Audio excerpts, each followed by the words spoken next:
The Dukes of Dice are brought to you by Arcane Wonders, Game Toppers, Scotch, and listeners like you. Welcome to the Duchy. It's time for another episode of the Dukes of Dice podcast, a proud member of the Dice Tower Network.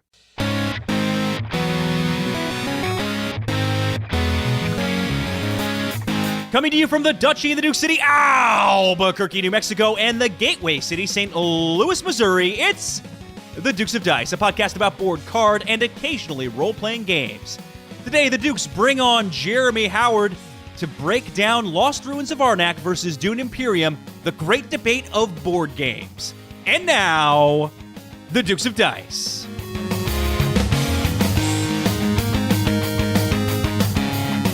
Hey everybody, welcome back to the podcast. This is Sean. And Alex. And also... Oh, this is Jeremy. How you doing? Hey, wait, am I supposed to be here today or what? I guess I'm here, so I'll hang out and...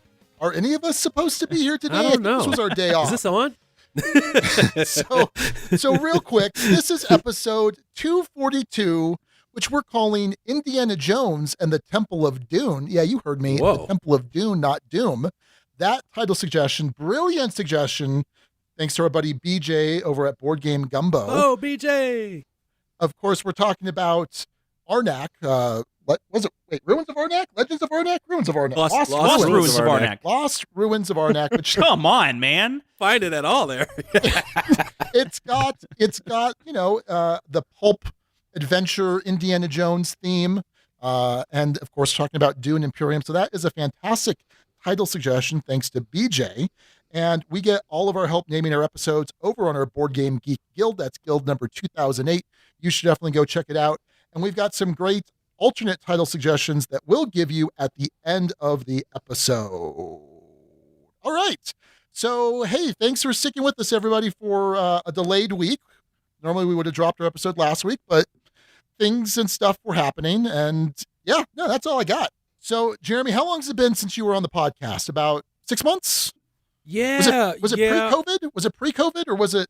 I don't know. Like, I feel like we was around then because I had played, we were talking about Sorcerer City, and I was really... That was during COVID. Yeah, it for was sure. definitely during COVID because I was hot on that, and I think Sorcerer City came out right then, which was probably the worst time for a game to come out. So it's like, hey, there's no possible buzz. People are worried about their lives. So yeah, it was a different time, but yeah, hopefully we have some games, and I was part of giving away a lot of games at that time, and hopefully we helped a lot of people out, at least for a night or two, just to get their minds off this stuff, man, and play a real-time game that's action-packed, you know? But no, man, just for real, man. I hope those games that a lot of publishers collaborated on, along with myself, helped out a lot of people. So, yeah. Very cool. So, Jeremy, even though your reach is bigger than our reach, no way. just in case anyone doesn't know who you are, why don't you tell people what you do? My name is Jeremy, and I work with Man vs. Meeple. I'm a contributor, although I am Man vs. Meeple. You may also know me from Jambalaya Plays Games, but you mostly likely know me from community work, and that's board game group stuff. I'm usually very, very active on that. Dealing with all things that are in board games, not just social issues, but just the general love of board games. Some of it's promotion, some of it's not. But it's all passion, and it's for the people that are part of these groups and contribute to it every day. I mean, that's what I do. Honestly, it's something that I enjoy, and I generally want people to enjoy the board games they love and have good conversation, and sometimes difficult conversation. Jeremy, how has it been these past few months? I mean, this is, broadly speaking, exhausting. Like, for me, exhausting, and I'm in such a place of privilege, and I can't imagine how it is for other folks out there. It's been brutal. It's been brutal on so many fronts. I mean, are you hanging in there well, man? No, I'm not. It's been tough. It's been a tough couple months. It's been a tough months knowing that people, need, to keep their lights on, and they need to, like before it was just by giving people board games so they could have a good time. And then at the end of the year, we did a nice little pool of funds. And I'm going to tell you, some of the publishers you support, the designers you support, community members donated a lot of money. I was just trying to give away like $120, $200 for food. We ended up giving thousands of dollars away for food and helping these people, man. I mean, like, there was a lot of people who needed help. They were humble enough to email me and PM me, and we got them funds, kept the lights on. That's great, but there's also, some inherent problems in this industry that have to do with race and, abuse and those types of things. And I know that everybody wants to sit at a table and escape, but, people are sitting down at a table that, are feeling all kinds of things. And sometimes they don't get to escape even at the table because of the things people are saying or things people say while they're cleaning up the table and thought you were having fun and you realize you might have been entertained or tolerated, and that's not fun either. But I understand how people are ignorant to these things. But I hope as more people of color and more women become more prominent, it at least lets you understand their perspective so that that it's not all roses and cardboards and cubes and plastic, that it's people. And I've always said, like, hey, I love board games, but I love people more. And I love playing with strangers. I love playing with everybody. Silly games, 18xx games. I'll play any game with anybody, even people that I don't feel are generally nice. But it really hurts when you just know some people just don't care. They don't care about the welfare of others before we even get to the table, or care about the perspective, even though it may not sound good in the beginning. It's like, you need to know that the other people are pissed too, like they're hurt, or they want to be heard. And it's just unfortunate. It's really unfortunate. There's a lot of things that I've been dealing with and trying to help. And, can't help everybody. At least that's what my mom said. I was trying to prove her wrong, but man, as you get older, you realize you can't help everybody. You just can't. And it's tough enough already with being remote during the pandemic. Yeah. And I mean, there's economic issues, there's those kinds of issues. And then there's just a fundamental issue of, I know a lot of folks who are just burned out on online games, like burned out on trying to play online tabletop implementations. It's just not happening. Like, I'm one of them. I don't want to do that stuff anymore. And that's such a small thing compared to all of those other issues, but it's tough. That's the thing. It's tough. Like, there's something that tells me that the lack of conventions is doing that to the people, board game related. That the conventions is doing that to a lot of people in these groups. They're getting testy. Everybody's getting a little testy, a little fed up. Board content creators are getting a little bit more testy, more edgy, but they're learning new skills and trying new things, which is good and positive. But it's like, I think our industry is just really hurting because they don't get to go outside. It's so funny how board games are almost all inside. And it's like, no, we want to go outside to big conventions and hang out with a lot of people and share our love of games. There's been so many great games that came out in 2020. And when you ask the common person in a game group, they'll say, in these board game groups, they'll be like, well, 2020 sucked. And I'm like, it's because you haven't got to go to a convention to play, a Search for Planet X. Like you didn't get to go to convention. If you did, you would have it. And you say this game is awesome. You didn't get a chance to demo Calico, and you're relying on somebody to tell you what Calico is about. And it's gone. Your favorite content creator hasn't been able to play it all year. And that's the thing. It's like there's this lack of information and just trying new things and then people, like I said, they get uncomfortable and saying things they shouldn't say, and also just projecting because they have trouble. It's hard in their life away from this. They come to the hobby for fun and happiness. Maybe they don't see that right away, and it makes them even angrier. I mean, marriages are struggling. Kids are being tested. Parents have to parent more than ever at this point, meanwhile working at home, which is not something they're used to. So there's a lot of those things that can really bog down on us, especially in the U.S. specifically. That's only, what I know. And, man, I'm just hoping that 2021 really is a chance for us to be happy again, man. I'm such a happy person that somebody asked me, like, man, you've been through a lot of things. How can you be so happy? It's just because I believe. I'm optimistic. I just can't allow darkness to win. I just can't. I cannot. As much as it hurts sometimes, I cannot allow darkness to win. Good will always prevail over evil. That's what I believe. And your sword in that fight tonight has been a delicious banana pudding and some scotch. And you know what? I mean, to come off that dark moment, let me tell you something. You just let me go all the way there, Alex. Good job, thank you. But I needed to get that out of me because I had just had some banana. We invited you on here for a reason, man. Like, your voice is important. But I just had this banana tort. Let me tell you. Shout out to Rudy in my kitchen over there. She hooked me up. And then we have the Dalmore 15 Scotch right here.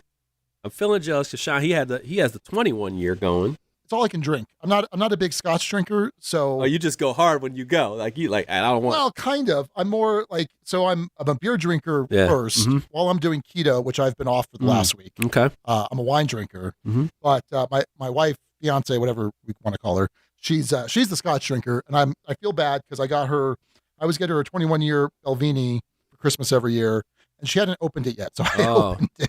Just so you know, he's drinking this with his pinky out the side there. So he's got his little pinky out. Fancy, man. He's got his little fancy little pinky out.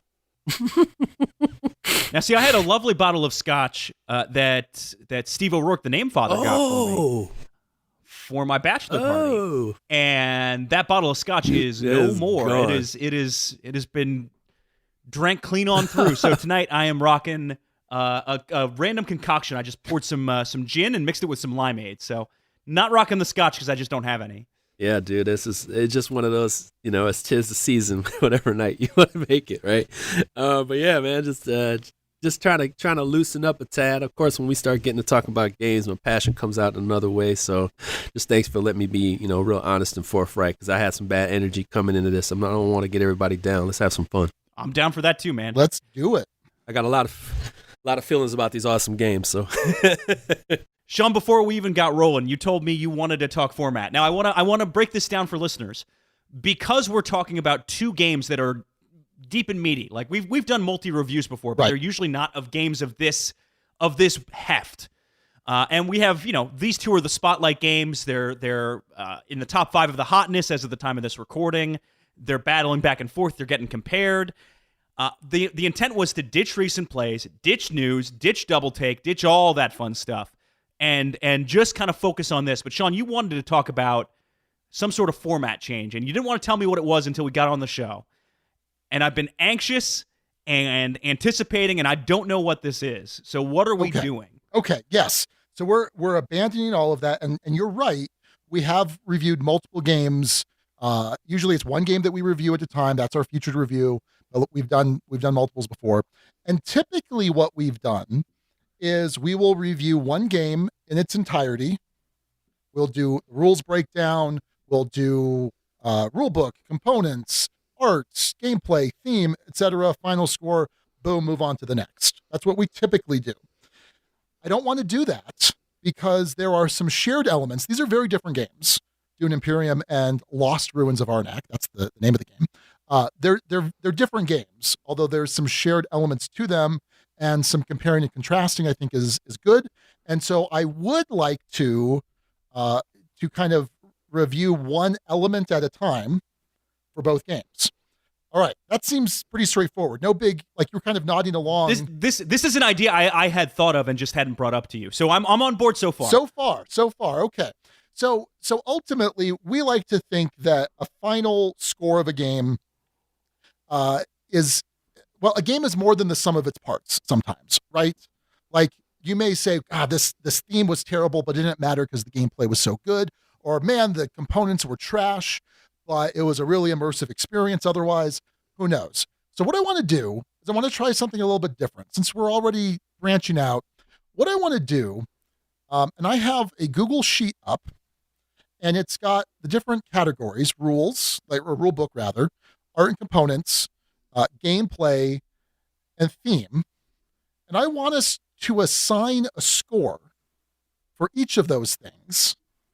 I've got it set up to then give us a total score for each of the games, and then a total combined score. And I want to see, because this is an experiment, I want to see how when we reduce it to a mathematical formula, how does that correspond with the je ne sais quoi of is a game more than all of its composite scores. Okay. With one caveat, I have it weighted so that gameplay is worth double. As it should be. I was going to bring that up. And I would say that rather than a 6-point scale, because I don't know how you'd rate a rule book on a 6-point scale, I'm thinking like 1, 2, 3, just 1, 2, 3. Okay, interesting. Or 0. I guess 0. Yeah, 0. 0, 1, 2, 3. I don't think anything is getting a 0 in any phase. No, but during this review. let's make it available. Okay, all right. Jeremy, how does this format sound to you? This thing that Sean pulled straight out of his butt. I'm ready. All in. Let's go. Okay. All right. Well, after the break, we are going to dive in 2 long rules explanations from Sean, and then a very unusual pair of reviews from all 3 of us. Well, we talked a lot the last couple episodes about the Freedom 5 Kickstarter that was up from our friends over at arcanewonders.com. And shucks, wouldn't you know it, the campaign is over. A very successful campaign. They had almost $1 million in pledges, $944,247. Oh my goodness, that's so much money. Now, don't fret though, because if you didn't back in time, you can still do a late pledge. You can get the Citizen Pledge for $49. You can do the Hero Pledge, which is for the Kickstarter exclusive edition, for $109. So head on over to freedom5game.com. That's freedom5, F-I-V-E, game.com. That'll send you over to their late pledge site where you can take a look at all the different options for getting in a late pledge. Not sure how long this is going to be up and running for, so I would say hurry, act now. Definitely check it out. That's freedom5game.com. Additionally, check out all of Arcane Wonders' other awesome titles at arcanewonders.com. All right, go check it out.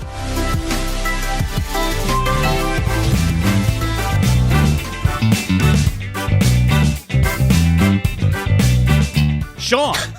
Why do all our ads have to stop, or start rather? Why do all of our ads have to start with one of us saying the other person's name? Alex! Do people not know what they're listening to? And do they not recognize how distinct your voice is from my voice?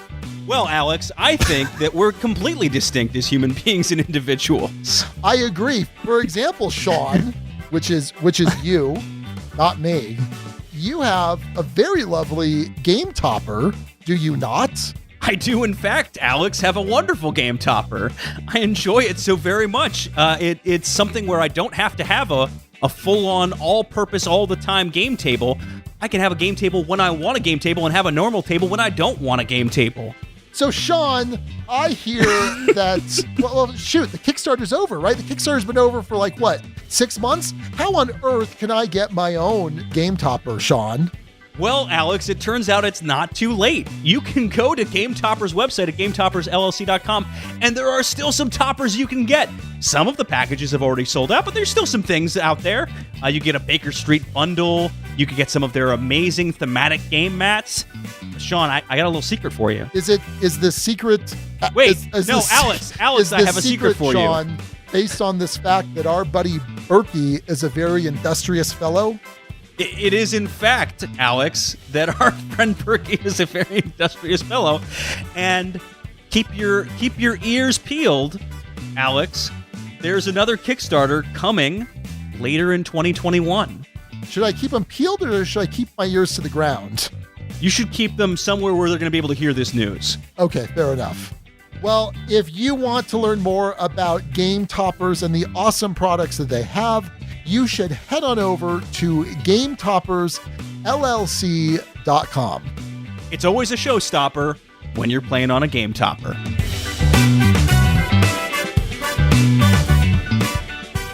All right. Well, Alex, I know you said before the break that it's going to be 2 long rules explanations, and I don't really want to do that. I want to do kind of abbreviated rules explanations because there's going to be too much stuff going in people's heads trying to keep all of this straight. So let's do this first, because I don't want there to be any sort of bias here. So we're going to randomize which brief rules explanation I'm going to give first. So evens is going to be Dune, odds is going to be Lost Ruins of Arnak, and so Jeremy and Alex, if on the count of 3 you can put out 1, 2, 3, and put out a number of fingers between 0 and 5, and I'll add them up. Okay. Wait, which is which? Dune is Arnak is Dune is evens and Arnak is odds. even. Arnak's I'm really is trying to gamify everything. You for some are reason. really gamifying everything tonight. Yeah, man, you were going all you're out making for this hard here. Here we go. All right, Dune even. All right, you guys ready? All right, here we go. So I'm gonna say 1, 2, 3, shoot. Ready? 1, 2, 3, shoot. All right, we got a 3 from Alex. Jeremy, I can't see. And a 3 from Jeremy. So that's a 6. That's even. So Dune Imperium. All right. So let's talk about Dune Imperium. So Dune Imperium is from Legendary Studios and Direwolf. You might know them from Clank and all of the Clank progeny. And do we have a designer credit, Yeah, or it's just the Paul studio? Denon, the designer of Clank. Oh, there we go. Yeah, Paul Denon. Let's see. Art and graphic design, Clay Brooks, Brent Nienberg, and Nate Storm, with a bunch of different artists for card illustration. And Dune Imperium and Lost Ruins of Arnak have worker placement elements, and then they also have deck building elements.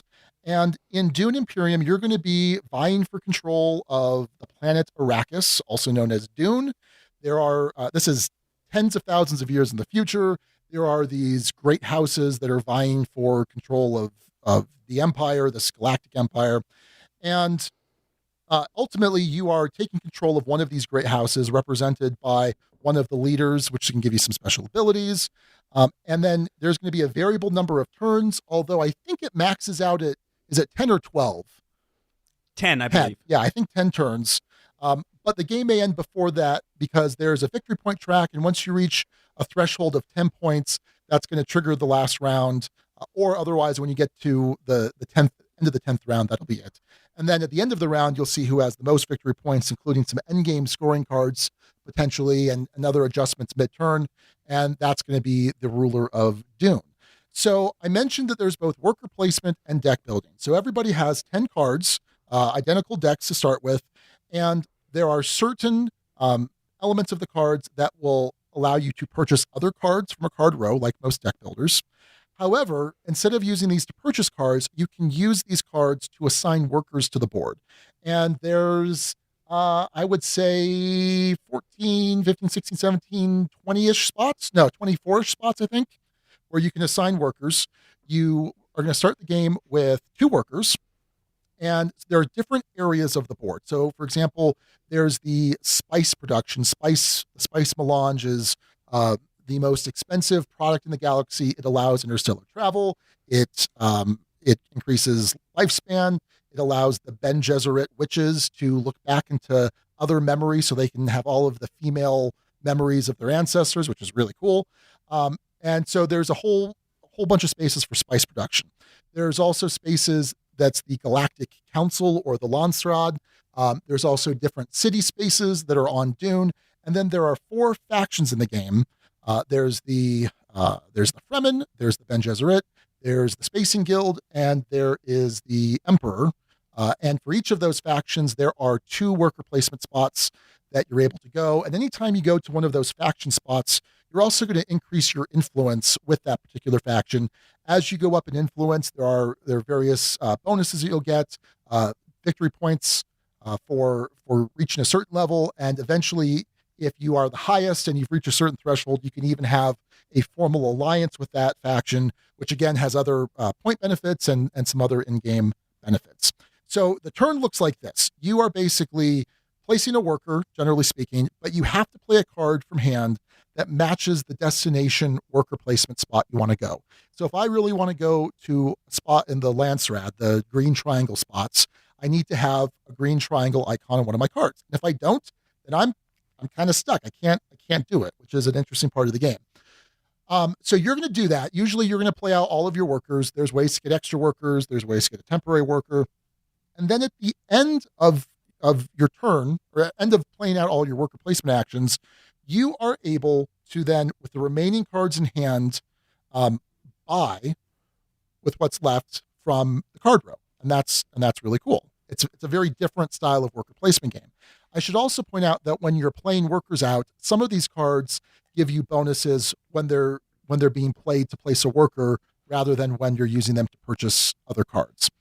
Now, the other big component to this is that this is a game about rivals, about combat, about head-to-head. And so a lot of the actions in this game will allow you to deploy troops into the combat area. And it's very abstracted. It's very streamlined. You're not moving dudes around a map. It's not dudes on a map. You're just committing troops to the current conflict, because every round you're flipping over a conflict card that basically says whoever has the majority, or the most combat strength is going to get this first place prize, second place prize, third place prize. And so there are plenty of actions that will allow you to place troops from your reserve or troops that are in your garrison into the combat area. There are, in addition to revealing cards for purchases, there's reveal cards that will also add to your combat strength. And so at the end of every round, you're checking the combat strength, doling out the rewards as applicable, and then you're going on to the next round. Again, ultimately trying to collect the most victory points, somewhere, 10 plus when the game end triggers. There's quite a bit more to it, but I think that's enough of working knowledge for us to talk about Dune Imperium. Agreed? Carry on. Yeah, no, you did a good Most job. definitely. So let's do this. Before we talk about the rules for Arnak, let's talk about what were our expectations before we play Dune Imperium. Do the expectations get a score as well? They don't. I just wanted to give myself Okay. a break before I have Got to it. shift gears and do a Arnak rules. Okay. Jeremy, all you. Okay, well, going in with Dune, nothing. I just wanted to try it out. The publisher, I was just about to contact the publisher, and I think I was contacting the publisher. He was about to contact me because they wanted me to cover the solo mode for this. And I had to let him know up front, hey, I know nothing about Dune. I just want you to know that. I don't know anything about other than what's his name? Arnowski, whatever. Jodorowsky's Dune or something like that, the movie. And I only watched part of it. It looked really cool. And I like Neil Gaiman, so I was like kind of into that. So I was like kind of checking this stuff out of what that movie could be. So that's the only frame of reference I have for Dune. Not much else. But I wanted to check this game out because of what it was doing. And I wanted to see how this was implemented versus the other games that I knew were coming. There's actually a third game called Endless Winter. But I wanted to, I just wanted to explore that because I just feel like it's another theme. So why can't I try it out, see how it goes? So that's what I kind of came in with. So for my part of this, I have read the first Dune book. I haven't engaged in that universe beyond that. I haven't seen the movie, haven't read any of the other books. I enjoyed that book. I didn't enjoy it to the level of getting a tattoo like Sean. But, the universe is... Sean has a tattoo, has a Dune tattoo. Yeah. Buckle up. Yeah, no kidding. Especially when we get to theme. No, but I will say, I got introduced to this game through Joe from Stonemeyer Games, who said, "Hey, do you want to give this a try?" And I was like, "I guess, yeah, sure, why not?" And had mentioned that he had tried it out and had enjoyed it so far. Thought it might be a good fit. I didn't have any expectations. Didn't connect the dots of the dire wolf and the clank and some of those other elements behind the game. I didn't know anything about that going in to my first play. So I didn't have any preconceived notions, didn't have that in my head. I just knew, okay, it's a Dune-themed game. I know other Dune-themed games I have explicitly not enjoyed, even if I've enjoyed the theme. So if anything, my expectations were, I'm not so sure about this, but I'll give it a try. And I did. Sean? Well, yeah, as you mentioned, Alex, I am in no in no uncertain terms a Dune superfan. I've read the original book at least 15 or more times. I've read the original 6 books in the series at least 10 to 12 times. And then so you can see my one and only tattoo. Wow. It's kind of hard to see. Yeah. There's some glare, but it is the crest of House Atreides. The only good guys that I tend to like good guys is a kind of a loose term with the Atreides. They mean well. And anyway, huge Dune super fan. In fact, I was... Wait, hold on 1 second. Yeah. I love super fans of anything because they can explain something and then like correct their own selves and then explain themselves for their own self. Like they know how to like fight their own arguments. It's like, right. They're good. Well, they're mostly good. It's kind of confusing. It's really complicated. Like they can have a full conversation.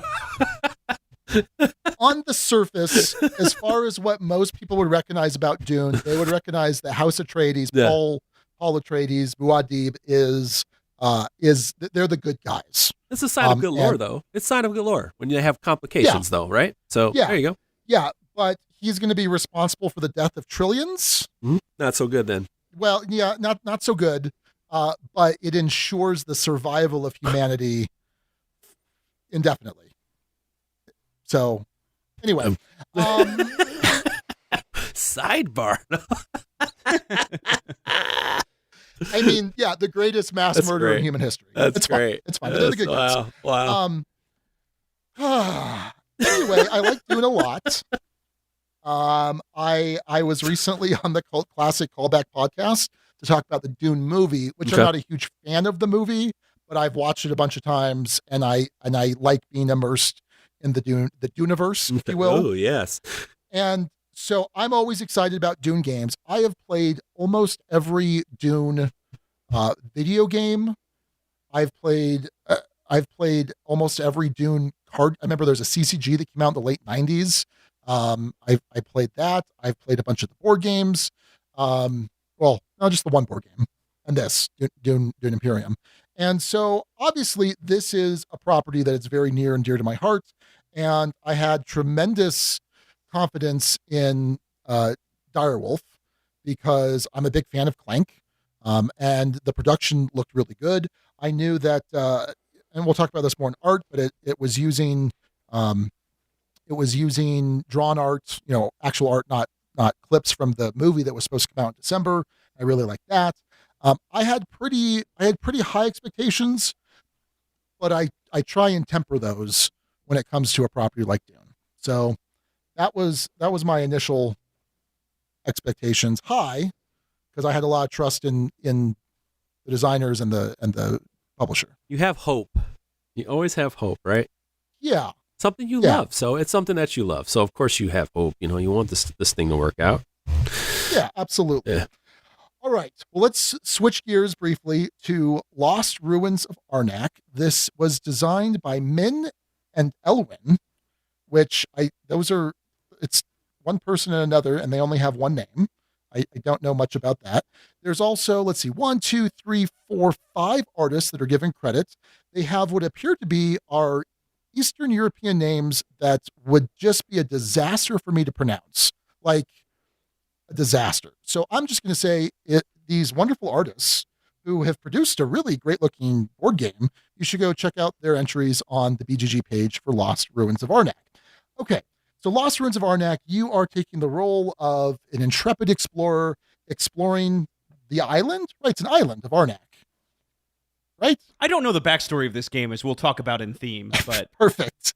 So think like I said before, pulp adventure, Indiana Jones. You're exploring in a jungle, finding ruins and artifacts, and using those to the best of your ability. So unlike Dune Imperium that can have a variable number of rounds, this game has exactly 7 rounds. And like I said before, it's also worker placement and deck building.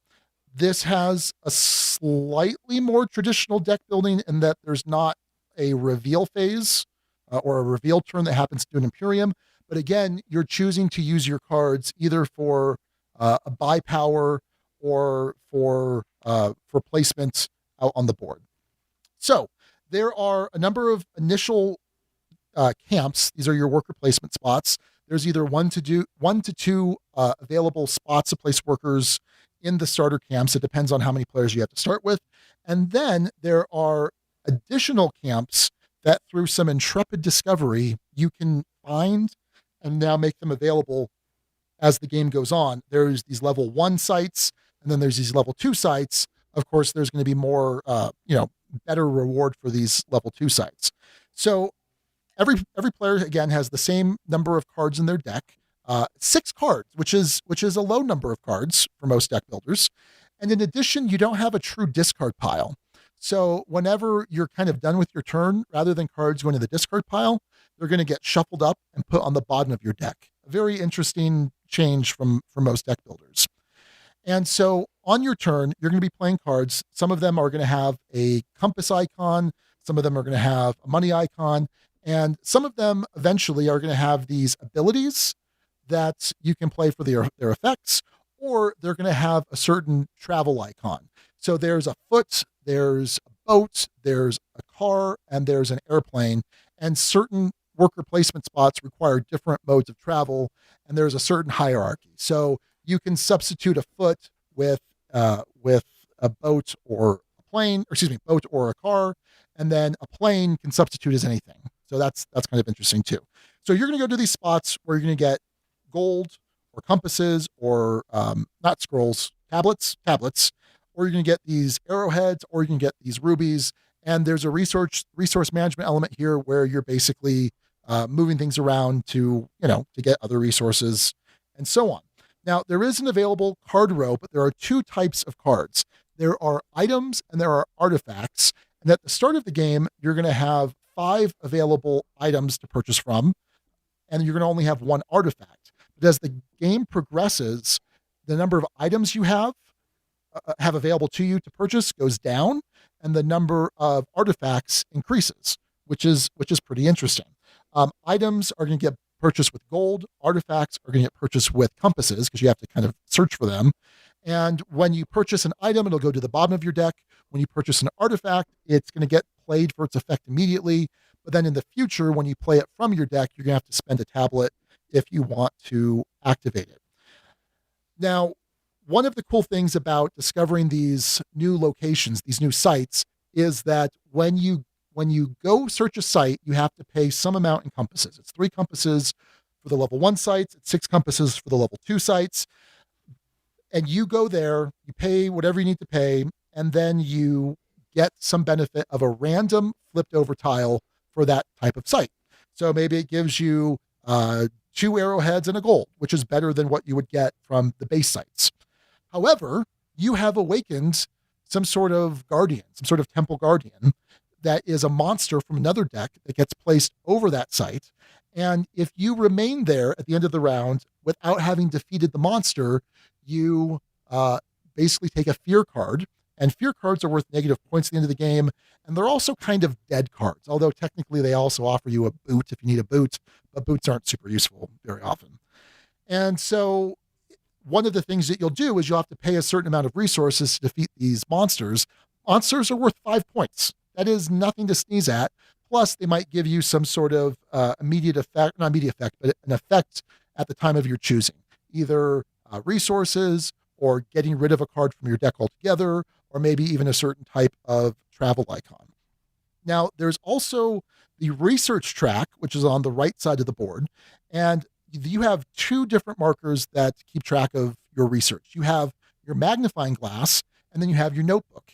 And there are different spaces that you can move these things up. Every time you do, there's some sort of bonus for moving up. Sometimes there's also a bonus for getting there first. And there's also some endgame scoring based on where each of these markers wind up. What's really interesting is that your logbook can never go higher than your magnifying glass. In other words, you need to find some information first before you can write it down. Once you get to the top of the research track, there are, you've reached the temple, and there are some options to get these temple tiles that are just worth points. And there's a really interesting system where it's a pyramid, and there's these 2 pointers, 3 stacks of 2 pointers at the base, and then there are, 2 stacks of 4 pointers on the next level, I think, and then a stack of, might be 2, 6, 10. I don't remember. I'll take a look. I thought it was either 3, 6, 10 or 2, 6, 10. Okay. It's 2, 6, 10. 2, 6, 10. Okay. There you go. Yeah. And what's really interesting is each of the base levels cost different amounts.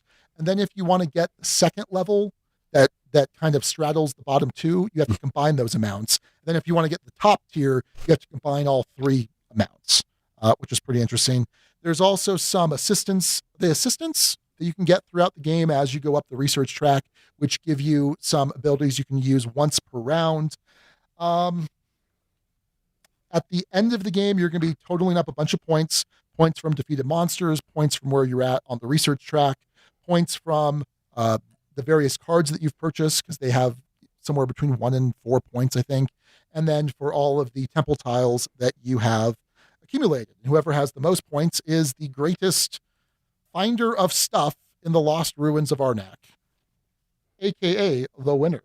So Arnak, boom, Boom. Boom. Done.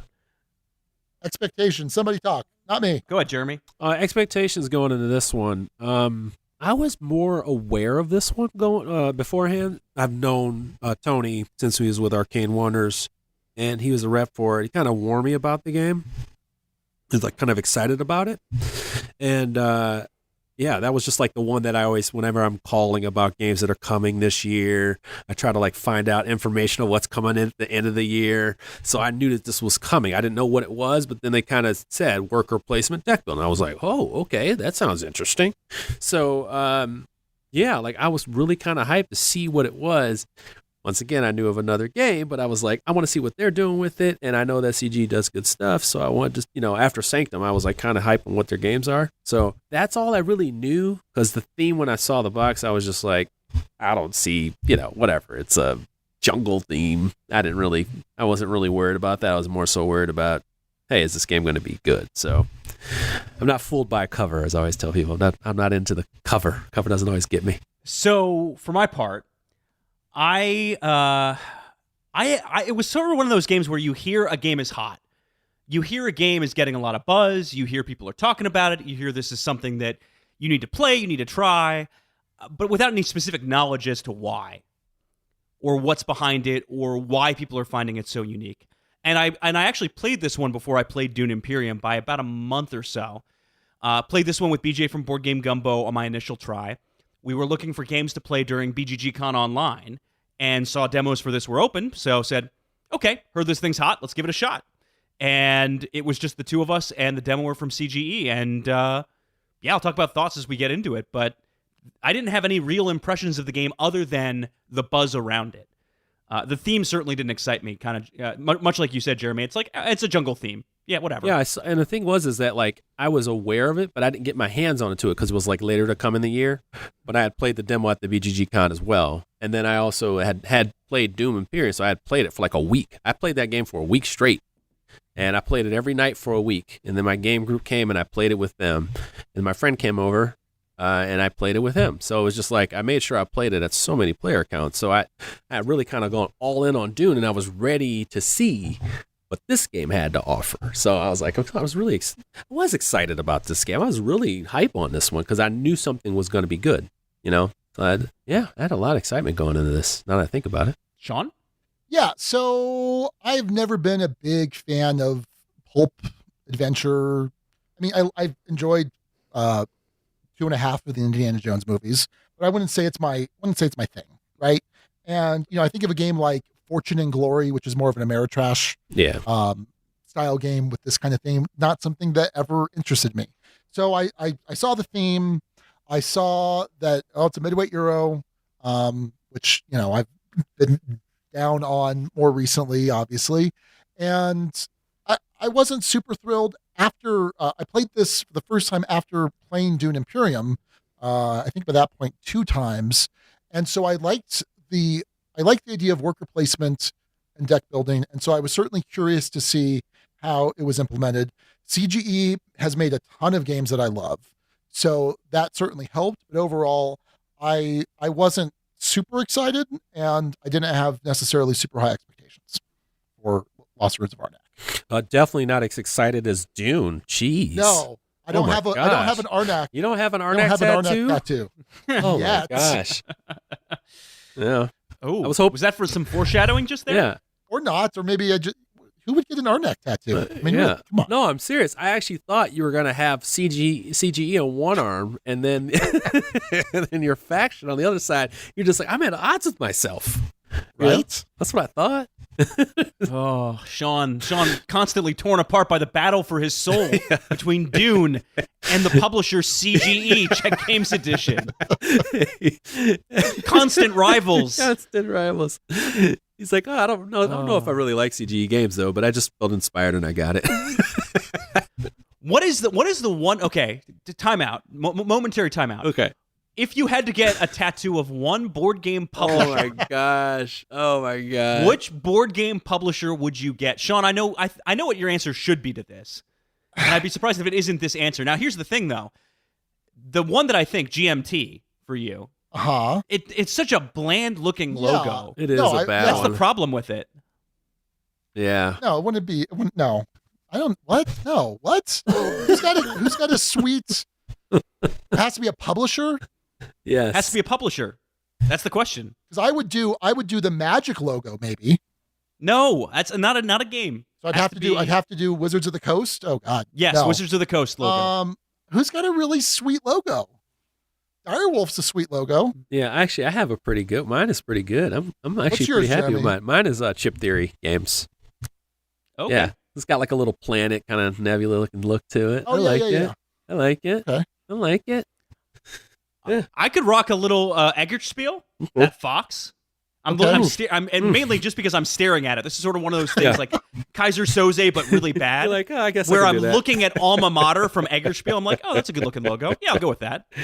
That's funny. He's just like, yeah, that looks decent. I'll take it. I think why that's how not? people get their tattoos when they're young. that inspired me. Put a butterfly on me, you know. Maybe that'll be a guild thread. We'll see what's popular. If you had to get a publisher logo, what publisher logo would you get and why? Yeah. I don't see anything. So Pandasaurus is not bad. Oh, The new Pandasaurus one. is not bad. The new one is really good, especially with pop. The color would pop on it. Yeah, I don't know. Let me All right. let me just say this though. If anyone wants to get a publisher tattoo, let's work it in with like some sort of paid promotion. I'll draft up the contract. Just give me my cut, and we're good to go. Oh my god. All right, fair enough. Hey, let's dive in, Sean, to your crazy weird format here. Rulebook we're starting on? Sure. Yeah. So, all right. So I learned, let me think. I learned both of these games from reading the rulebook. I'm trying to think if I watched any videos on either. I don't think I did. And yeah. So let's see. The Dune Imperium rulebook. It's my pet peeve, Alex. I'm holding it up. What's my pet peeve about this rulebook? I You can't know? see. It's too close to the camera. It's just this giant You've blur. seen the rulebook. I've seen the rule book. What's my pet Is peeve? it too big? It's too big. I don't like these 12 by 12 rule books that fit in the 12 by 12 box. They take up too much room on the table. It bugs me. That's just a little nitpicky thing. The Arnac Rulebook is more of a conventional proportion, although I think it's still 12. Well, it's more than 12. Ooh, that's big. Okay. So the Dune Imperium Rulebook is, I think it's a decent rulebook. I didn't have a terribly difficult time learning from the rulebook. There is an advertisement for a Watch It Played teaching video, but I didn't see that. But my big problem with the size of rulebook is when they decide to use the entire page left to right, because it's just like walls of text. It's fine. It's a fine rulebook. It's not great. I didn't have too many issues from the rules, but I'm going to give it on a scale of 0, 1, 2, or 3. I'm going to give it a 2, which I think is fine. As far as the Arnak rulebook, oh, by the way, Dune rulebook has it's got the back side with icon guides, additional terms, and I found that handy during the game. The Arnak book is really cool looking. CGE typically does a very good job with the formatting of their rule books, and this is no exception. I think it's a solid rule book, and there was one thing we had an issue with, and I will think about it. I can't remember off the top of my head. I had some notes written down somewhere. But I'm going to give this a 3 for rule book. Wow. You're very kind. No, I'm just kidding. All right. So I guess with me for Dune, Dune's rulebook is good. I read a lot of rule books every week, at least 6 to 8 rule books a week. So I'm really kind of, I'm looking for flow. And I'm also looking for examples, which is this one does a really good example of. It separates things into like a box that I like. Like it says, hey, read this text. And then it separates even the small details into a box that's highlighting what you're supposed to be looking at. And I like that. And everything's everything's big enough. Or it's supported by a paragraph right next to it. So even when the cards are smaller and the icons are smaller, they show you the place where it goes and the type of card that goes there. And that's important in this game because the games have, the cards have multiple things they need to trigger and things you need to pay attention to. And they do a really good job of not only creating these separate little parts where you can look at the locations where the bonuses are, but they show you on these cards by making this different little arrow that goes right to where you need to look at. So that's important to me. One of the challenging parts I did have was the combat part, where they kind of explain there's a flow to this of how you declare that you're going to be playing your intrigue cards. And there's a thing where you can pass, but you can still play when it comes back. Little tricky. It's very tricky to explain that. You almost have to simulate it a little bit. And they did their best. It's just, that's a little tricky. If you need to have clarification, that is a tricky one right there. I do like the back of this one here. The iconography is big and clear. One of the big things for me is font size. And since they have a big book, they used that font size properly instead of just trying to squeeze. And they, I also throw this in, like, player aids were good. The solo rules were solid. They really did a good job of letting you know how to play the game. And it does, because of the way the game is built, you don't really rely on it too much. It's like almost like training wheels, but you understand the game. Like it works with simplicity as we get later into the review, but it shows you this, how simple this game can be, and it leaves you up to you to define the strategy. Just rulebook just gets you going. And I did watch the video to reinforce what I did, because I always feel like if it's available and Rodney teaches me, why not try it, right? You need visual examples. But from the reading example, I read this through. I always read rule books twice before I try to play a game. And I was ready to go right away. So for my part, this is a tricky category to get into because I didn't learn either of these games from the rulebook. Oh, look at you.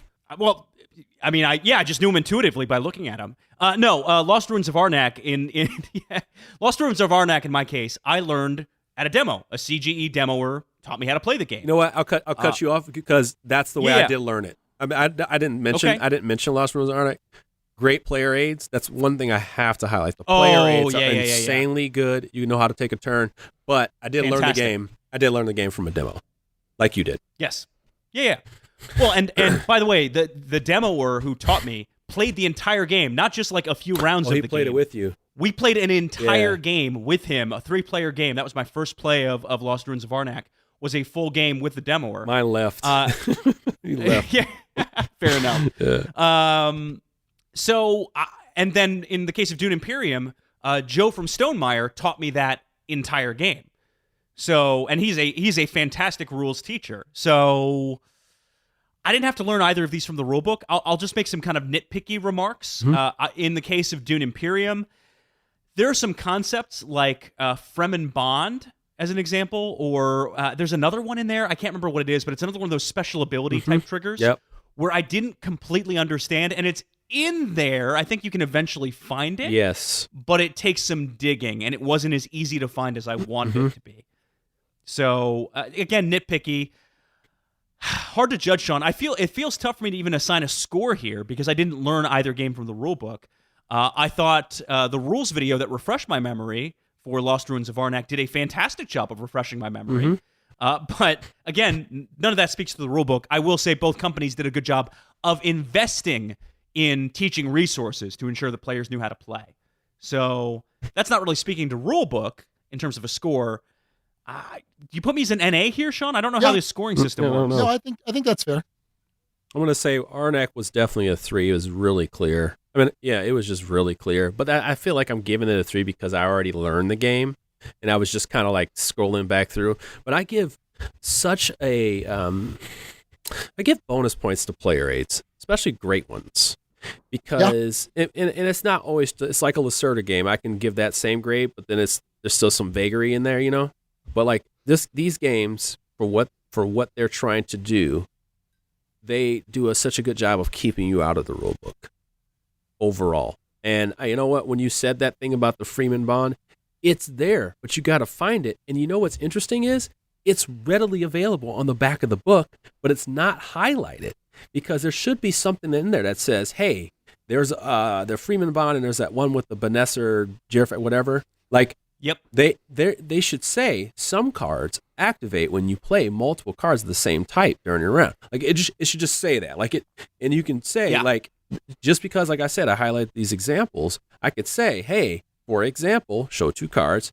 I play this. This is a Freeman bond. This is what is it called? An alliance is like. I don't think they said that either. Yeah, So, it's not super clear. Now I'm picking it apart, buddy. Now I'm picking it apart. But it's true. Now I'm warming it's up. true. Now It does I'm have warming up. But it does have little issues like that. You're not wrong. So yeah. Now I give that one a 2 because although it was clear, there were some things as you go along. You're like, I'm not necessarily sure. And then that's a challenge. But Lost Ruins of Arnak is like straight up a walkthrough of the game. Those are some good rule books when you actually feel like you're just walking through the game. You're like, oh, wow, that was fun. That was easy. So Jeremy, gut check then 0 to 3 on the Dune rulebook. Dune is going to go down to a 2 now. All right. Let me just say this real quick on the Fremen bond. We played it wrong because you're right. I know that I read it at one point. It wasn't completely clear.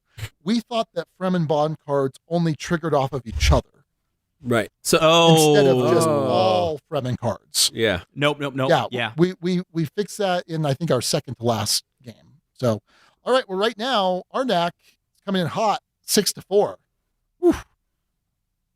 Arn components. This is kind of fun. Well, I have a feeling I'm gonna go first here because I feel passionate about it. I'm feeling the gin and I'm ready to roll here. Here we go. I have already tipped my hand in terms of which of these 2 games I prefer. I tipped it in our last episode when I did the end of year recap. Oh. Yeah. Tipped it in a big way. In other words, I named Dune Imperium my game of 2020. Whoa. So that foreshadows in a big way my final thoughts. Hold on real quick. I'm going to put gameplay at a 3 for you. Yeah, go ahead. Yeah, go ahead and just pencil that in as a right. actually give it a 4 on my behalf if you don't mind. Wow. Yeah. But no, sticking with art and components, this is an absolute cakewalk win for Lost Ruins of Arnak. Yeah, absolutely. I mean, this has stunning components. Some of those tablets that they include, the little custom plastic shapes of those, the rubies, the art is gorgeous. The game is evocative. The symbols are generally speaking clear. The game looks really good on the table. It is a beautiful game, beautifully put together game, and a clear and easy to understand game from an iconography perspective too. So it looks better. The components I think are overall better. Now let me to say this for Dune. Dune is not as pretty of a game. It doesn't have as high of a level of components. I would say that the iconography is equally clear, and the gameplay itself is functional in a strong way. There's nothing that gets in the way of enjoying the game within Dune for me. But Lost Ruins of Arnak blows it out of the water. It's a stunning production. I give that one a 3 on your scoring system, Sean. And I would give Dune Imperium a 2 on the scoring system. Let me play this game with you a little bit. I'm gonna play both 3s. You know how I'm gonna do this. Oh, I'm gonna do this 2 different ways because it appeals to me, and I feel like this appeals to gamers in 2 different ways. When I was doing some kind of informational, kind of see where people are at with this game, for a lot of Dune people or people who are interested in surface level, I always say like this is the game store thoughts. People see pictures of BGG images, and a lot of people said the board is ugly, or the workers don't look attractive, and things like that. And I said to myself, we often look at these games on Kickstarter and we tell people that this is unnecessary. We can do this with chits and standees. And yet, when it comes down to simplicity, we tear it apart. And I understand that Dune is a masterwork of like beautiful art. As a matter of fact, I don't even think the characters are pretty. Like I don't think a lot of the things are pretty in this game. But there's simplicity in there that I love. That's beautiful. Not like a Lacerda game beautiful, but like there's like the simplicity to it, and the iconography is so clear. It's not everything is readable. It flows. The board is separated beautifully, like there's spacing on I love the way things are spaced on the board. You don't confuse something with something else. They divide the 4 factions on the side. They look different. The color presentation is different. The tracks are big enough. This is one of those things that's really petty about me, but like sometimes resources are bigger than the tracks. I can't stand that. So like when people bump them, this one does not do that. You actually have space. Those types of things like that. And I just like that simplicity. I just like that kind of stuff. I like clean lines just as much as I like gorgeous stuff and beautiful bits and stuff that makes me feel like I just bought this from Meeple Source. Not a sponsor, but what I'm saying, what I love it. Like, I love the feeling of these, the rubies, the little tablets that are actually etched off like little tablets. This beautiful presentation of whatever world we're in. And then even the dark version on the back. The cards have, adventure on them. You feel like you are traveling into this world, and even by the process of gameplay, which we'll probably repeat again, but it's like you're flipping over a discovery. It looks like a discovery. You don't know what's going to be on there. When you flip over Guardian, you don't know, and the art presents that. Ooh, the further I go out in this area, you could tell yourself this, although it's not like so prevalent, but it's like I'm going out on this adventure on the left side, which is where cars can go, and then I open it up, and this is on the road, a big snake, or a temple, and you see it. It's visually there, and you can decide how you connect with that yourself. I mean, even the things that are at the top of the temple are like tablet looking, and it all feels right. And I should say, most importantly, it feels right tactically in your hands. And that's really cool when you have components that are like that. That'll never get tired. And they're on the board at the whole time. It's not like where you have to put on the side, like with a game tray container or anything like that. They all go on the board, which is beautiful for presentation. Even when it's sloppy, it's like something that it adds to the presentation, which is important, right? So I give them each three in their own ways. But here's the thing. Which one's better? Like, if gun to your head, which game kills it on art and components more? Alex, I hope that you would never put a gun to my head, because never. And I go back. By the way, I've only ever shot one gun before. It was for a news story, and it was an automatic rifle, and it freaked me out. Okay, so not likely to happen again anytime soon. Shot a rocket launcher, a 50 cal, whoa, a whole bunch of hand weapons. This really sidebar here. To shoot it at like a tank and watch the explosion is awesome. Dude, you've done that? To shoot stuff at shoot a 50 cal at a tank and watch it ding, ding, ding, ding, ding, ding. I mean, just like, it's so fun. It was so fun. But you had to do it in the Marine Corps at MCT training, just so that you knew what it felt like, even if you were not going to be a grunt.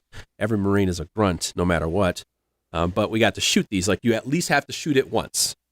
So you got to shoot that. You got to throw some grenades. Watching the impact of a grenade, it puts fear in your heart, man. Okay, what are we doing? We're talking about this anyway. That's how I felt with the automatic rifle. That's like, it was like, oh man, like, this is. I should not be holding this. Unfortunately, that's how now I know why people get excited about that stuff, because it's like a very interesting feeling, to have. Like, whoa, like, you never know. You never know until you try it. I don't like guns at all, so whatever. Yeah, no, I hear you. Sorry. Yeah. Let me think of this. Yeah. If I forced you to make a decision in some uncomfortable way, which of the two gets the nod?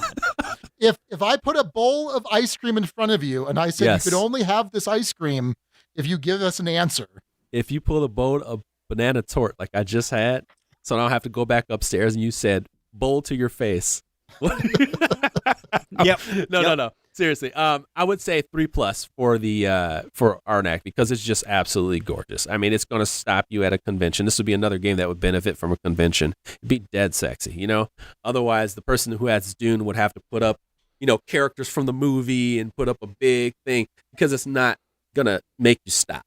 Dune, No. The words Dune will make you stop. Lost Ruins of Arnak at a convention with a nice big playmat that's bigger.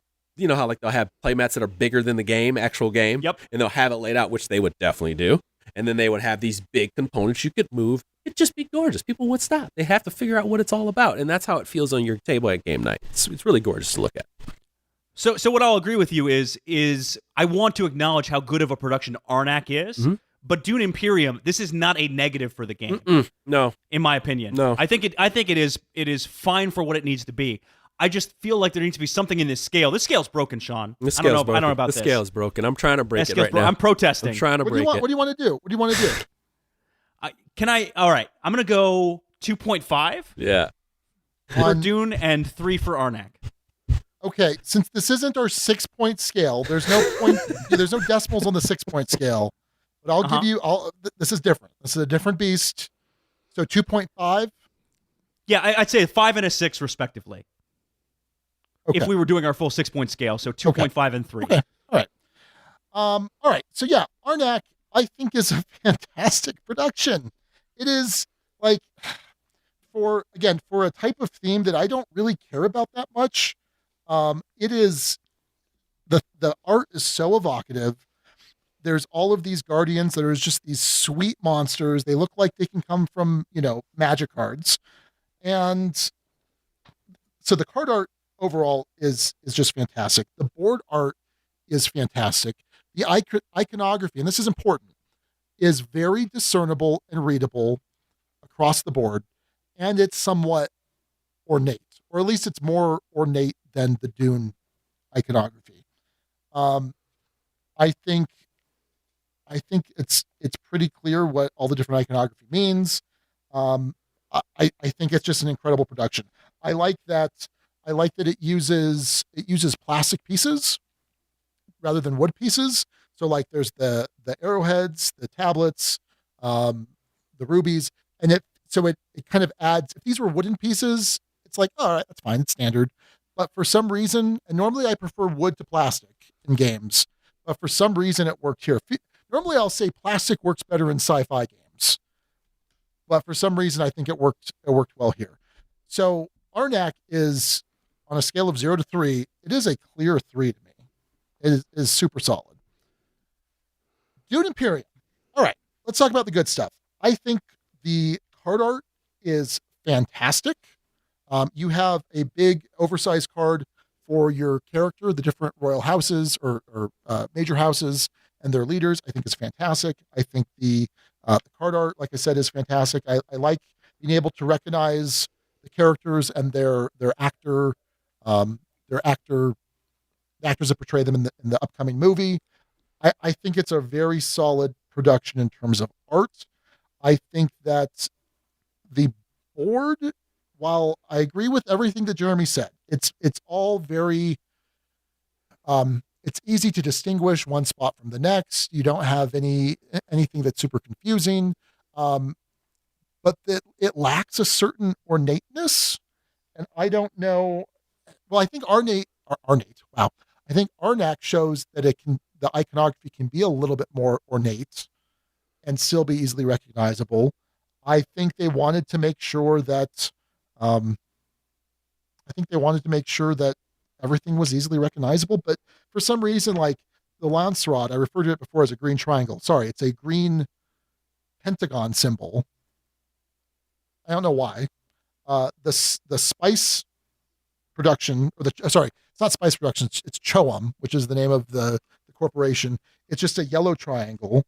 It just seemed kind of bland. And even the iconography for the 4 factions, I don't know if that corresponds to iconography from the movie or not. But there was no like soul to their icons. So I'm gonna give it a 2. I think and it's probably like a 2.25. Okay, so hold on a second. Hold on. Wow. Hold on, man. First of all, you came up with this format, and now you're breaking it. Now you're It's a 2. now you're into a million pieces. Now he is bending. He is bending. This is pure attorney I stuff know, right here. Wow, this is amazing to watch. Now I'm gonna go ahead and question you a little bit here. Sure. Because first of all, you attacked my opinion. I don't like that. You should have waited to the end. You're just wrong, but that's cool. Attacked, That's cool. You attacked my opinion. I'm going to attack back. So I just want to know from a perspective, because we may get into this more in the gameplay though, but like as far as just the visuals of what you see, I'm not necessarily sure. Because I don't know Dune. Have they had pictures of the people that are part of these factions and stuff like that are on the cards that you've seen? Like, do you know what they look like? Did they look like those people, or how you visualize them? You know. So I don't know if you know, there was a movie that was supposed to come out in December. Because of COVID, they delayed it to October of next year. So for example, Gurney Halleck in the movie is played by Thanos, Josh Brolin. Okay. And so you look at the Gurney Halleck, and it's clearly Josh Brolin. That I did recognize. Yeah, that one I did recognize. Look at the Paul Atreides card, and it's clearly what's his name? little dude Little man. dude. Paul Hollywood from Little Great dude. British Baking Show. Oh my God, that's gonna drive me crazy. Timothy Chalamet. Yeah. So it looks. I mean, obviously this was designed to come out at the same time as the movie, and just completely sell off the shelves. And I'm sure it still did very well. Yeah. But, well, it'll probably do very well next October, because again, it's using the imagery from the movie, from the newer movie, but it's using the art style instead of stills from the movie, which is something I'm not a huge fan of. And the movie has this new movie has a very different design aesthetic than the 1984 David Lynch movie, which was very dark and baroque, and just weird. This weird. This movie, the design aesthetic they're going for is it's a much cleaner look, neater lines, and so I'm sure that had a lot to do with some of the choices here. I'm not sure. We should even say something about these cards. Like, the iconography on the cards is really clear. They may, once again, may look a little basic as far as the artwork goes. It's not too exciting. It actually reminds me a little bit of Clank, but of course they don't have inside jokes and references that I know of. But I'm sure there's some references that people would be familiar with the movies or the book or something like that may have played out in a scenario. What I'm saying is from a person who does not know this stuff, the cards look decent, but the most important part, because this game definitely lends itself to iconography from placement when you use the card, while you're holding it back, they all make sense. There's not going to be something that completely throws you off there.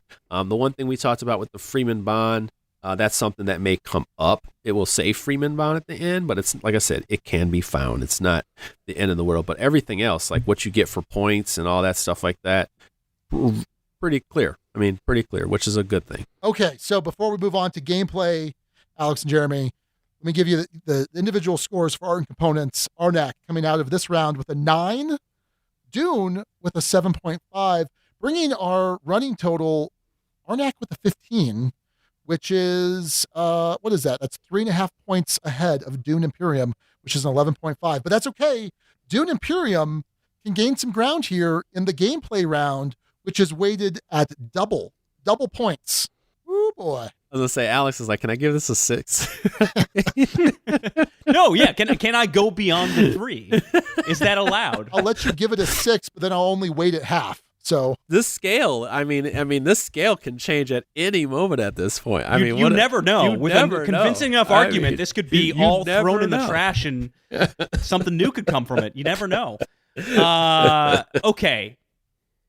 Look, I'm going to start off by attacking my opponent. In this case, Lost Ruins of Arnak. Let me before I do that, I actually think it's a shame that both of these games were released about the same time. Because I think on their own individual merits, without having to compare them to each other, I think they are both on the ducal scale, which ranges from 1 to 6. We're talking about so many scales this episode. But they're both at least a 5. I would term both of these games as a whole as great, not good.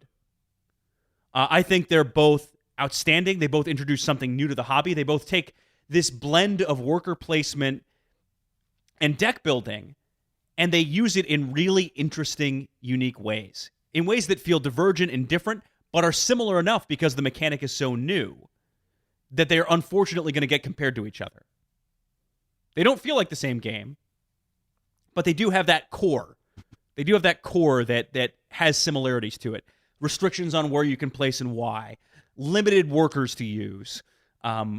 Trying to build a deck through various means. The problem I have with Lost Ruins of Arnak is a problem that some people have cited. It didn't affect me as much, but it was a problem that a lot of people had with Tapestry. In Tapestry, you can have a situation where if someone is really bad at the game and someone is really good at the game, someone can end their game in Tapestry a whole 30, 45 minutes ahead of someone else. And it doesn't necessarily mean they lost, but it probably means they lost and lost by a lot.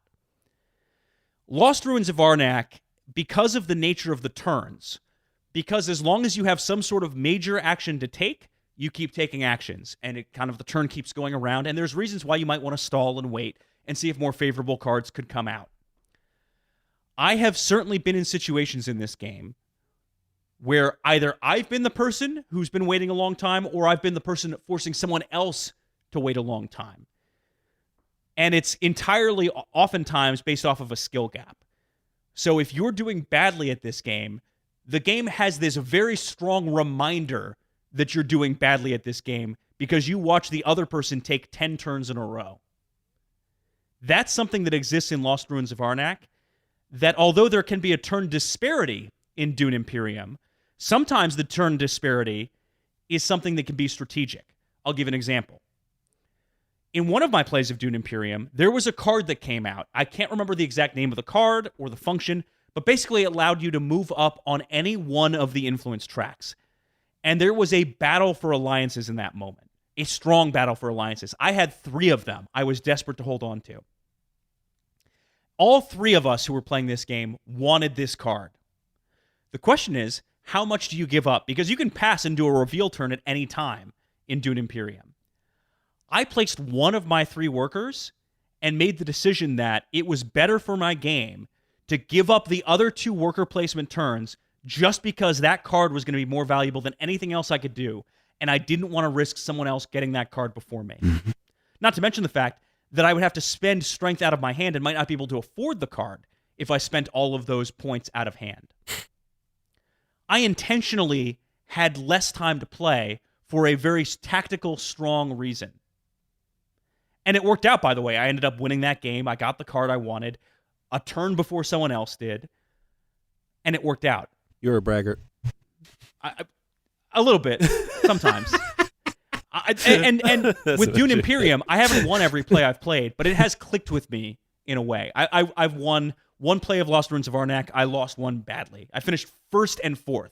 So in terms of skill, and sometimes that has a bias in terms of my evaluation of a game, I'm better at Dune Imperium, generally. But I do think that's a big problem. We saw it cited in Guild Thoughts as well, which I don't know if, based on the length of this show, Sean, that if we'll dig too deep into any of the Guild Thoughts. But this was cited in some Guild Thoughts as well, which is that if someone is bad at this game, they're going to be waiting around a while. I think that's a significant problem and one of the big gaps between Dune Imperium and Lost Ruins of Arnak for me. There are other reasons, which I'm sure we'll get into, but that's a big thing I'll cite as a negative on Lost Ruins of Arnak's reputation. I don't think it's as likely to bother you, Sean. Jeremy, I don't know how you stand on that issue. And why isn't it as likely to bother me, Alex? Because because you don't mind a skill, like a full skill disparity affecting that kind of thing as much, I think. And I'm probably the one taking extended turns. It's possible. Okay.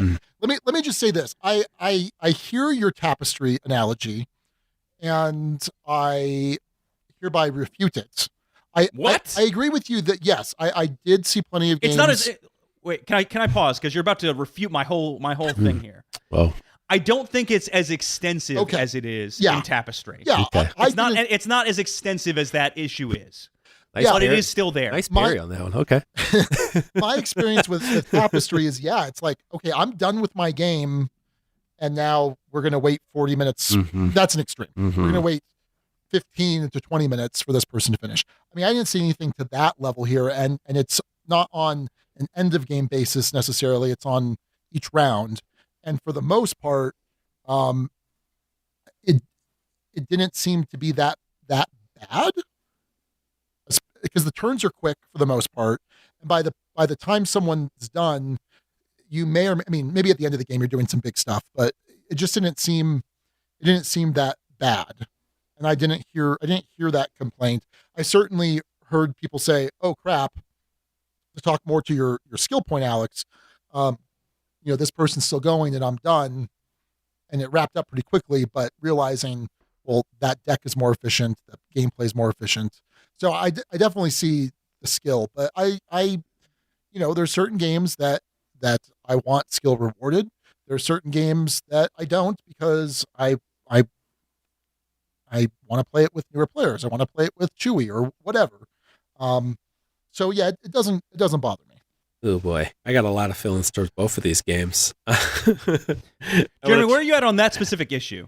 I don't know, man. I'm more of a fan of like I'm willing to get good, and I'm also willing to take the L to get better. Because I do like I learn through doing, and sometimes with learning through doing, you're gonna get pummeled, and that's not an indictment on the game. That's kind of just like playing a Euro and not knowing the engine that's coming, right? But you feel the feeling. It's like Great Western Trail. You're probably gonna get killed in your first time playing it, but you know this is a good game, and that's the thing. Like both of these games are good games. You're going to get pummeled and shut out of workspaces in Dune because you know where to go. You know the exchange of how you turn spice into Solaris and then use that Solaris to, like you just know that kind of exchange.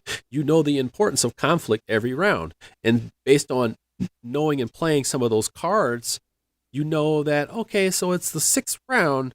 The ones with the 2 points are going to come out. That, right?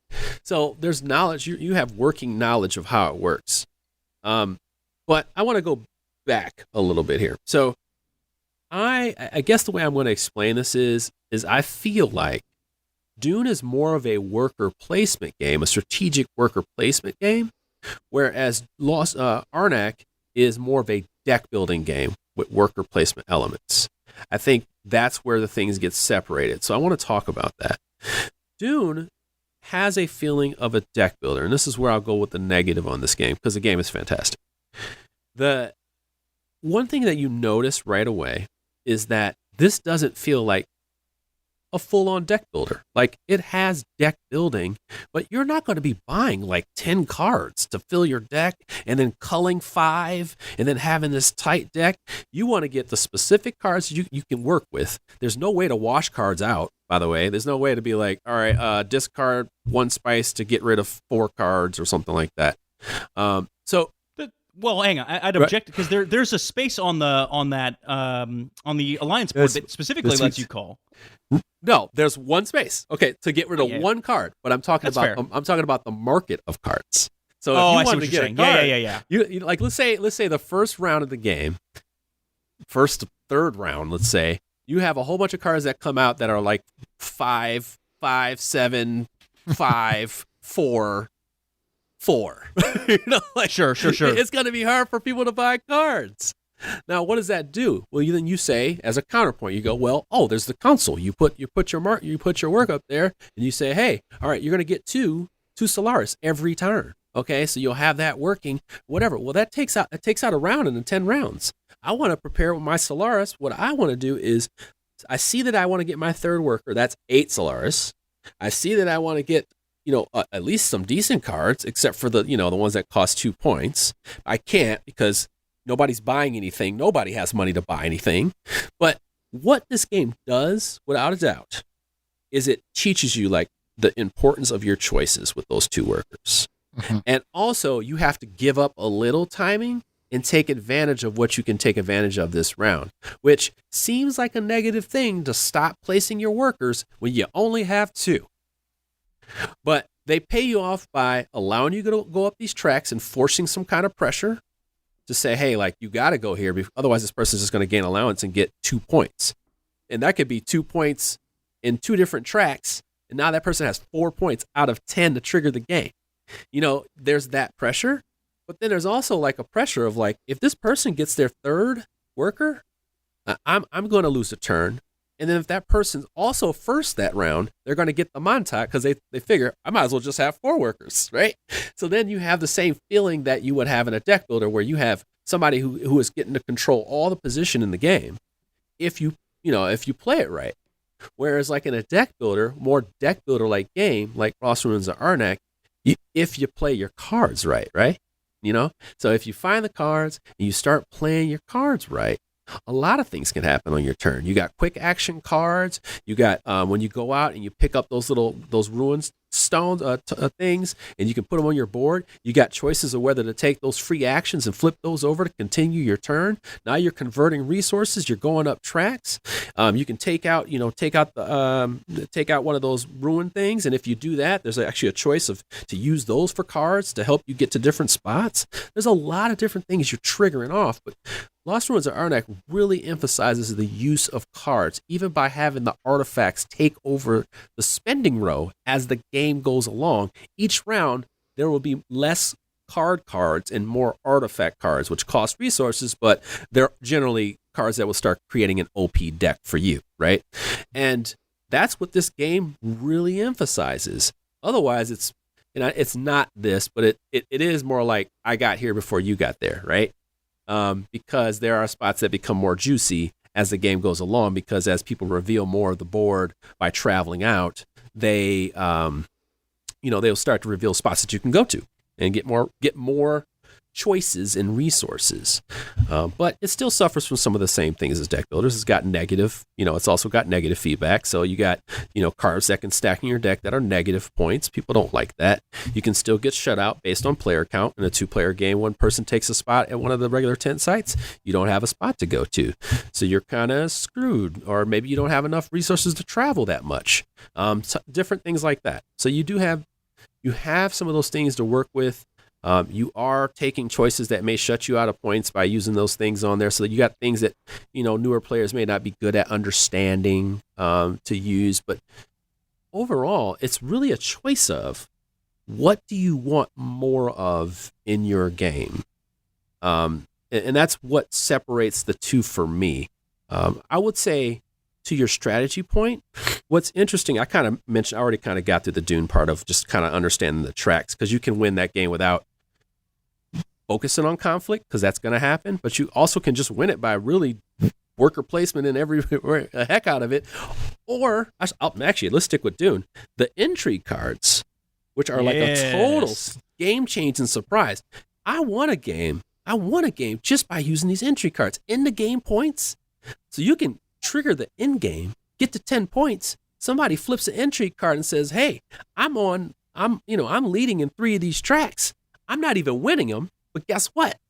I got this intrigue card. It's going to give me 2 more points. Hey, 11 to 10, baby, game." You can have a conflict and you're thinking like, man, I didn't put enough workers in there. I was hoping he had the extra mentat. Now he's got his workers in there. And then you look at your cards, your intrigue cards that you just pulled by placing, and you go, oh my God, I got a card with 6 attack on here. This guy's screwed. So there are ways to feel like you're still in it, and it doesn't rely on the things that you think it rely. Now I'm going to use that example in Arnak.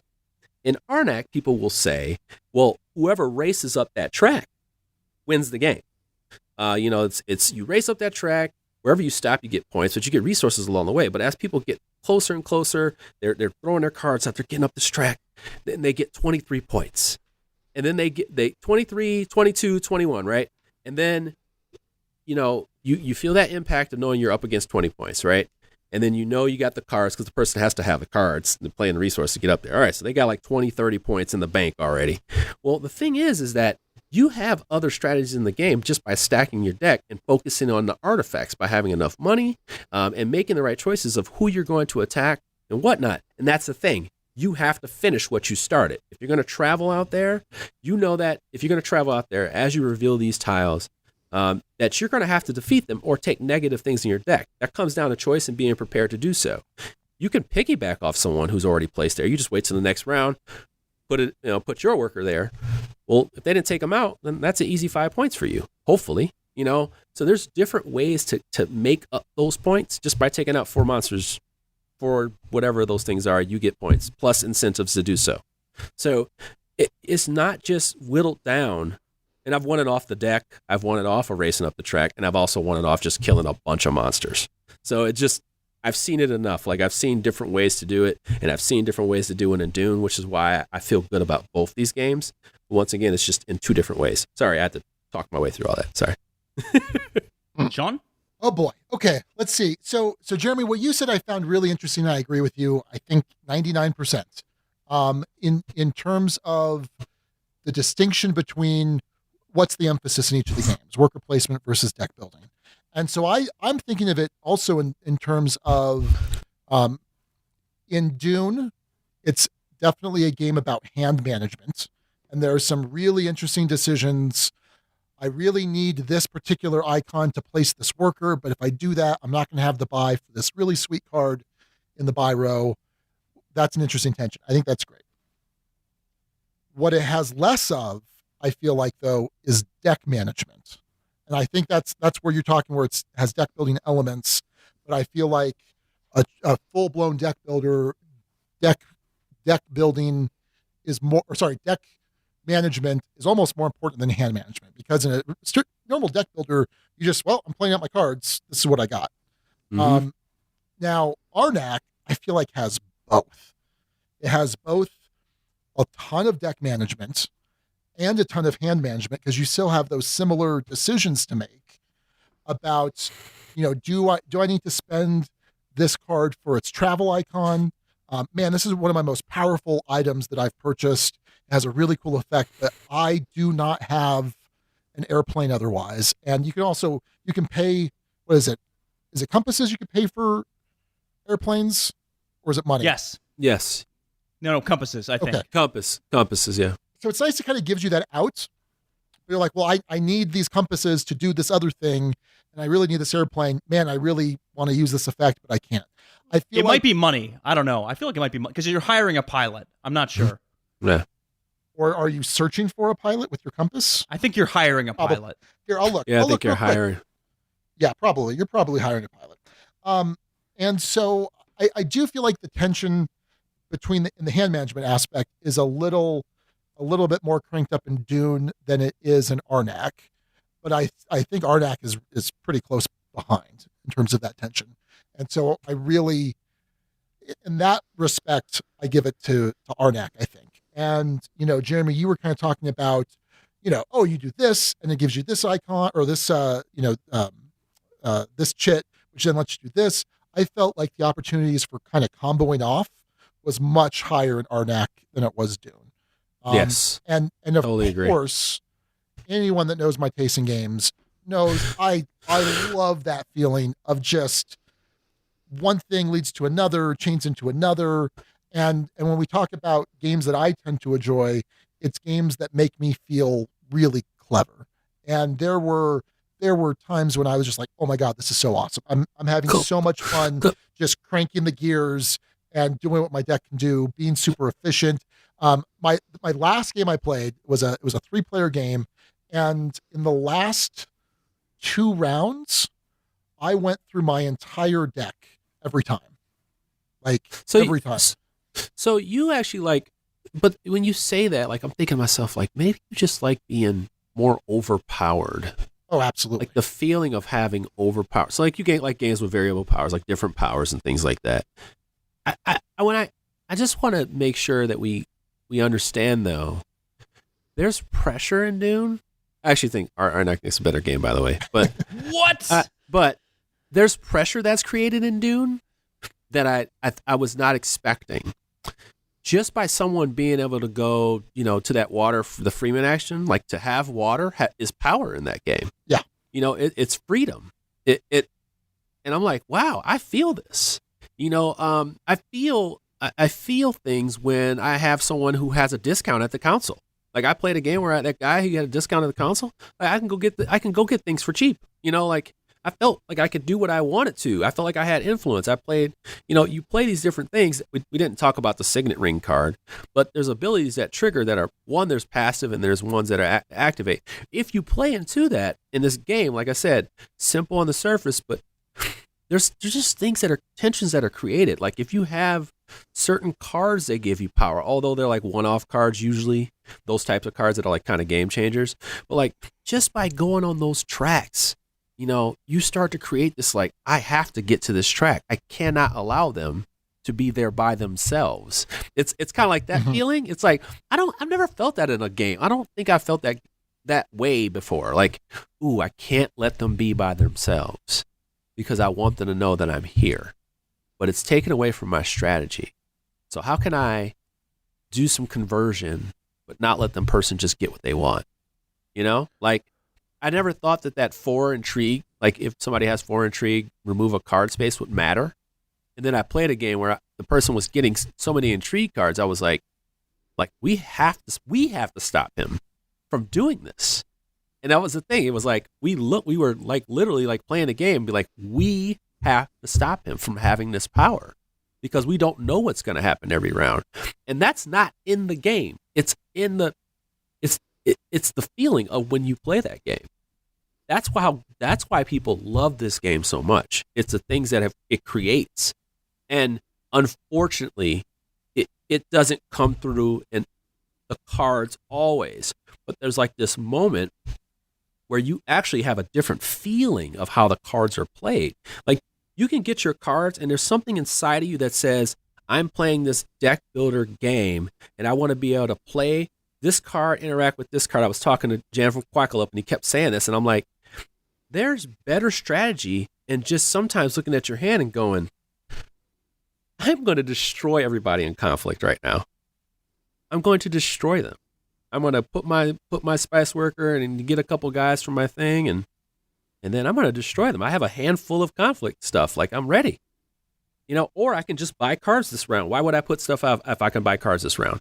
But inside you're saying, I need to play cards. I this is a deck builder. I have cards in my hand, because the cards are multi-use cards. You're not used to that feeling. Like, I'm going to lay my hand down. Am I playing this round? Yes, you are. You're playing a whole nother half of the game. That's just as important sometimes. So it's just a weird thing. I wanted to bring that up because it sounds like it's not a good thing, but it's like, oh no, you just got to look at it different. This game presents it that way. It's different, than Arnak, where you're like, I'm triggering off this. This is a free action. Da da da da. Like da da da. That's deck buildery stuff. We're used to that. I think there is synergy in Dune. There's not necessarily combos. Right. It's not combo. You're comboing in Arnak. And I think, but also I think to make up for that, like you were saying, Dune just has a lot more tension. I think there's slightly more internal tension in the decisions you're making. And then, of course, there's much more, I think, player interaction. I mean, obviously, any type of worker placement game, the player interaction is usually limited to exclusive spots. In Arnak, they crank that up a bit with, of course, the buy rows, because that adds a little bit more interaction. And then also the research track. But I would still say that with all of that, Arnak has much less interaction than Dune. Dune definitely is much more interactive between, again, worker placement exclusion, first to get to buy cards, and then also the 4 action tracks, and then of course the conflict, which is such a streamlined process, and it's a really good conflict system. Maybe combat's the wrong word. It's a conflict system because it's very abstract. Yeah, it says conflicts. Yeah. It is. It's very abstracted. Well, and what I love about it, Sean, is it adds an element of surprise to the game. It adds an element of deception to the game. It adds these other layers that just aren't there in Arnak. If someone is running away with the game in Arnak, there's very little you can do about it, and the game's going to last the same amount of time no matter what. In Dune Imperium, the game has a game end trigger. So the game could end earlier than the 10 rounds, and frequently does because someone has hit that trigger. But also there's doubt. Jeremy, I've seen this time and again where people have those secret endgame scoring cards that can come out and flip the outcome on its head. I've seen conflicts where I intentionally spent a card because I don't need the extra combat points, not realizing that someone had just the right intrigue card to tie me on combat, which didn't benefit them at all, but did keep me away from points. And I did that so I could buy the Spice Must Flow card. And it was a game-costing decision in that way.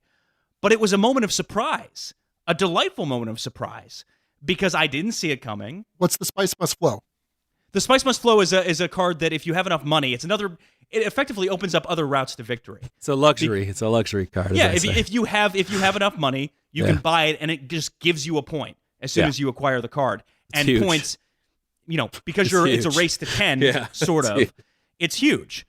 And I made the choice to go for that, not locking up a combat victory. I would have had combat locked in place. To give another comparison to a Stonemaier game, this episode not sponsored by Stonemaier in any way, shape, or form. No, it is. Viticulture? You know what? No, just Scythe. Scythe was actually the reference I was going to make. Just so you know, Alex does have a tattoo of Stonemaier on his neck. No, it's very prominent. It's on his lower back. Yeah, right. No, so inside the combat, there is this element of bluffing, where I look like I might have enough strength to battle, but I may just be interested. I may not care about this battle. I may be setting up for my turn where I'm going to win 2 or 3 combats in one turn trigger endgame and sweep to victory. But you may not realize that. You may think I'm going to really fight you for this. You may invest a lot of resources only for me to pull out the rug from under you. You can bait someone into over-investing in combat. Or have someone invest and get nothing out of conflict. Yes. Pressure. At all. Pressure. Yeah. Pressure. Yeah. Without saying anything. Just Right. by small, and we talked about this, just having that extra worker and that person's the last person. And it's like, okay, hopefully they don't mess me up in the conflict. Hopefully they don't mess me up in the conflict. Or you just give up and you have this pressure and you're like, we might as well just let them be, because I don't care about the rewards. Right. It's like, oh, it's just a couple of spice. I got a lot of spice. You can win. But Sure. when you get towards the end, the tide changes because you get later in the rounds and they get more juicy. And now everybody's in a conflict all of a sudden. So it's like And if you waste workers going after a conflict you don't have a chance of winning, that's a huge thing. That's a huge blow. Access to workers is not a given in this game, and Dune makes you feel like you are on a desert planet battling for resources because things are scarce. Water is scarce. Your ability to place in certain spaces is scarce. That scarcity is actually what drives the beauty of this game for me, in that your options are so frequently limited, and you have to give up something to get something. And that might be giving up worker placement turns. It might be giving up access to move up on this track. And are you giving up the right thing to get the right thing? I find it endlessly fascinating in this game. The decisions you have to make, they're so good. The tension is so ramped up and high. And to be clear, in Arnak, you have some of the tension over those decisions too. There's some limitations, right? I might give up the only card I have that can play on a water spot, and I have to either invest resources or something else into getting there. But usually there's an alternate way of getting there. There might not be an alternative in Dune. If you mess up or miss your turn or play too late or play out of order, you could be hosed. So that to me is the beauty. And again, I don't want to say this as if I'm speaking against Arnak too much. It's just that I think Dune is that much better on the gameplay front for my taste. Well, let me ask about that, Alex, because you are typically adverse to conflict in games, with a couple of exceptions. So, what is it about the nature of the conflict in Dune that sits well with you? And I'm going to piggyback that. Do you think that's actually conflict? I think even though it says conflict, does it feel like conflict? I just feel like it's something like it really feels like it's saying conflict, and because it's Dune, something is conflicting here. But it's like yours, you have more than mine. Put all these resources in here. I'm going to give these resources to the pot. You give these resources to the pot. It doesn't necessarily. And that's why I called it. That's why I said at first I was referring to it as combat. It's really not combat. It's conflict, and it's definitely abstracted. But I think ultimately you're talking about, how many dudes do you have in a space in Blood Rage, plus modifiers, plus cards out of nowhere. But no, it's definitely an abstracted, and I think that's part of it for Alex. So for me, it's that a couple things. One, that element of deception. In some cases, you're able to retreat. That element of uncertainty. When there's certain conflict in a game, right? If I go into a space and I'm challenging you and I know I have more than you and you're going to lose and there's not much you can do about it, that's not interesting to me oftentimes. And it's part of a broader strategy, but it doesn't have to be your entire strategy. You can do well in this without winning anywhere near every conflict. I like that. I like the elements of surprise. And I like that it's a simple system. It's very simple but tense. Are you going to play or pass? You pass? Okay, well, now it's my move. Is it on me? Do I think I have enough here? I pass. Oh, they pass too? Okay. Well, I guess I didn't need as much strength as I had. I overpaid to win this benefit. But it's part of a broader, more robust system. Much like in Scythe, it's discussed as it's not about combat in Scythe. It's about the threat of combat. Combat is such a rare thing in that game, or can be a rare thing in that game, and can be a costly thing if done wrong. It's part of a broader system of building and growing and tuning your engine. And it's part of the ecosystem in Dune, too. you want to be working on the influence tracks and battling people in those. You want to be battling people in the conflict because those are juicy rewards. You want to beat someone to a space. You want to beat someone to a card. But there's all sorts of parts of the system. It's a small part of the whole, a significant and interesting part, but it's not the end-all, be-all. And the system itself is so streamlined and easy, yet with surprise and tension in it. So it's not easy to the point where it's completely predictable, but it is easy to the point of being able to understand and parse and still having that kind of interesting tension. Does that explain why I might dig this more than other conflict systems? No. Yeah. And let me explain why. I think it's actually a change in By you the way, as a this gamer. conversation is not sponsored by Stonemaier. No, at all. Oh, we're not done talking about a Stonemaier game. Hold on one sec. This is So I think this reflects a change in you as a gamer, Alex, because I remember us talking about a game like Blood Rage and other games like that where there is a conflict/combat mechanism, and your aversion to them is that you feel you never felt like you were good at making the decision of how much to commit. You said when I overcommit, it feels bad. You don't like the surprise. You don't like everything that you just said is way different than what you said 3 years ago. But here's what I would differ on that. I've loved Scythe from the get-go. Sorry. And that was certainly more than 3 Let me say like years at the ago. beginning of the podcast. Oh, okay. I mean, it is possible I've evolved slightly on this, but I maintain that I don't like systems generally. There are some exceptions. Battlelore is an exception that was an early one in the show. I don't like systems where combat is the end-all, be-all, and where I'm fighting battles on multiple fronts, and I just don't feel like I tend to be that great at that. I tend to bungle it a lot. I feel a little over my head. I feel kind of grounded. It's just not something I tend to do super well at. That kind of strategy doesn't play into it. But in Dune, it could be really costly if you overcommit in a conflict. But you can still come out on top if you have allocated your resources right, if you've planned these other strategies, if you are using intrigue cards in other ways, in other, there's intrigue cards that let you retreat troops and earn points for that. I think that's a beautiful option in this game. And you have to constantly be worried about those other options on the table. So I think it's because it's baked into another system, and it's not the whole system is why I like it. I don't know. So if you guys have more to talk about gameplay, that's fine. There's only one other thing I do want to talk about that we've kind of been alluding to here and there. We never fully explained at the beginning in Dune, and that's the intrigue cards. Basically, and people have probably caught on through context, they're this other deck of cards separate from the cards that are in your play deck that have some sort of special ability. Either you play it during your turn, or you play it during combat, or it can be held on for an end game to get some end game points. And my thought was that some of them are far better than others. Some of them are very situational and can be very powerful. There are some that are always just good. And it reminded me of, say, the Visitors in Viticulture. And I had another game in mind, and now I completely forgot what it was. Wait, is Viticulture another Stonemaier game? Yeah, It there might you go. be, I yeah. told you, we're not done. This moment is sponsored by Stonemaier. Then.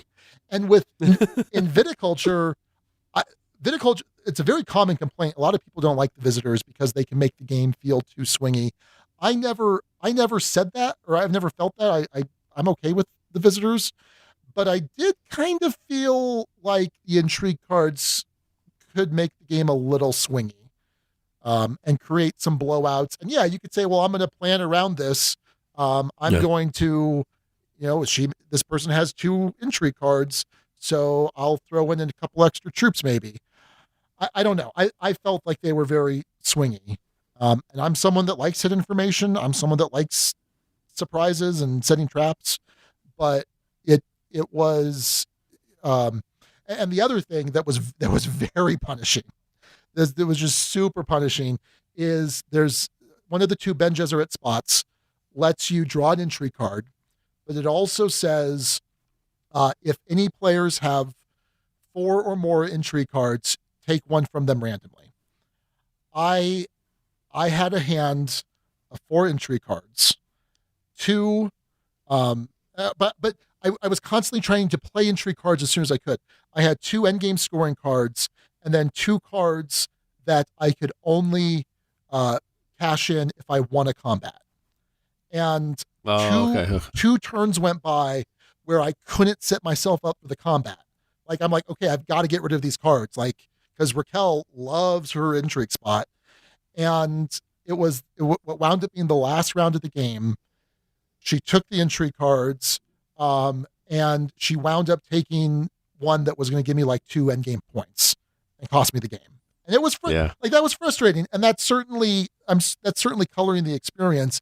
But it was something I did feel in all of the games that the intrigue cards made the game a bit swingy. That was the most extreme example. But here's the thing.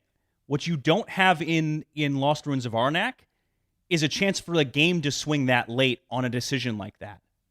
And I love that there's an opportunity for that to happen. What decision? I think that's a great possibility to have. There was no decision. I don't agree because I feel like what you're talking about is the level of skill people start with, and you're kind of using that as an argument against the game, whereas like everybody in the same sort of experience of deck builders would play this game and have a full-on competition, and they'd all have their turn to fill out their engine and play it out.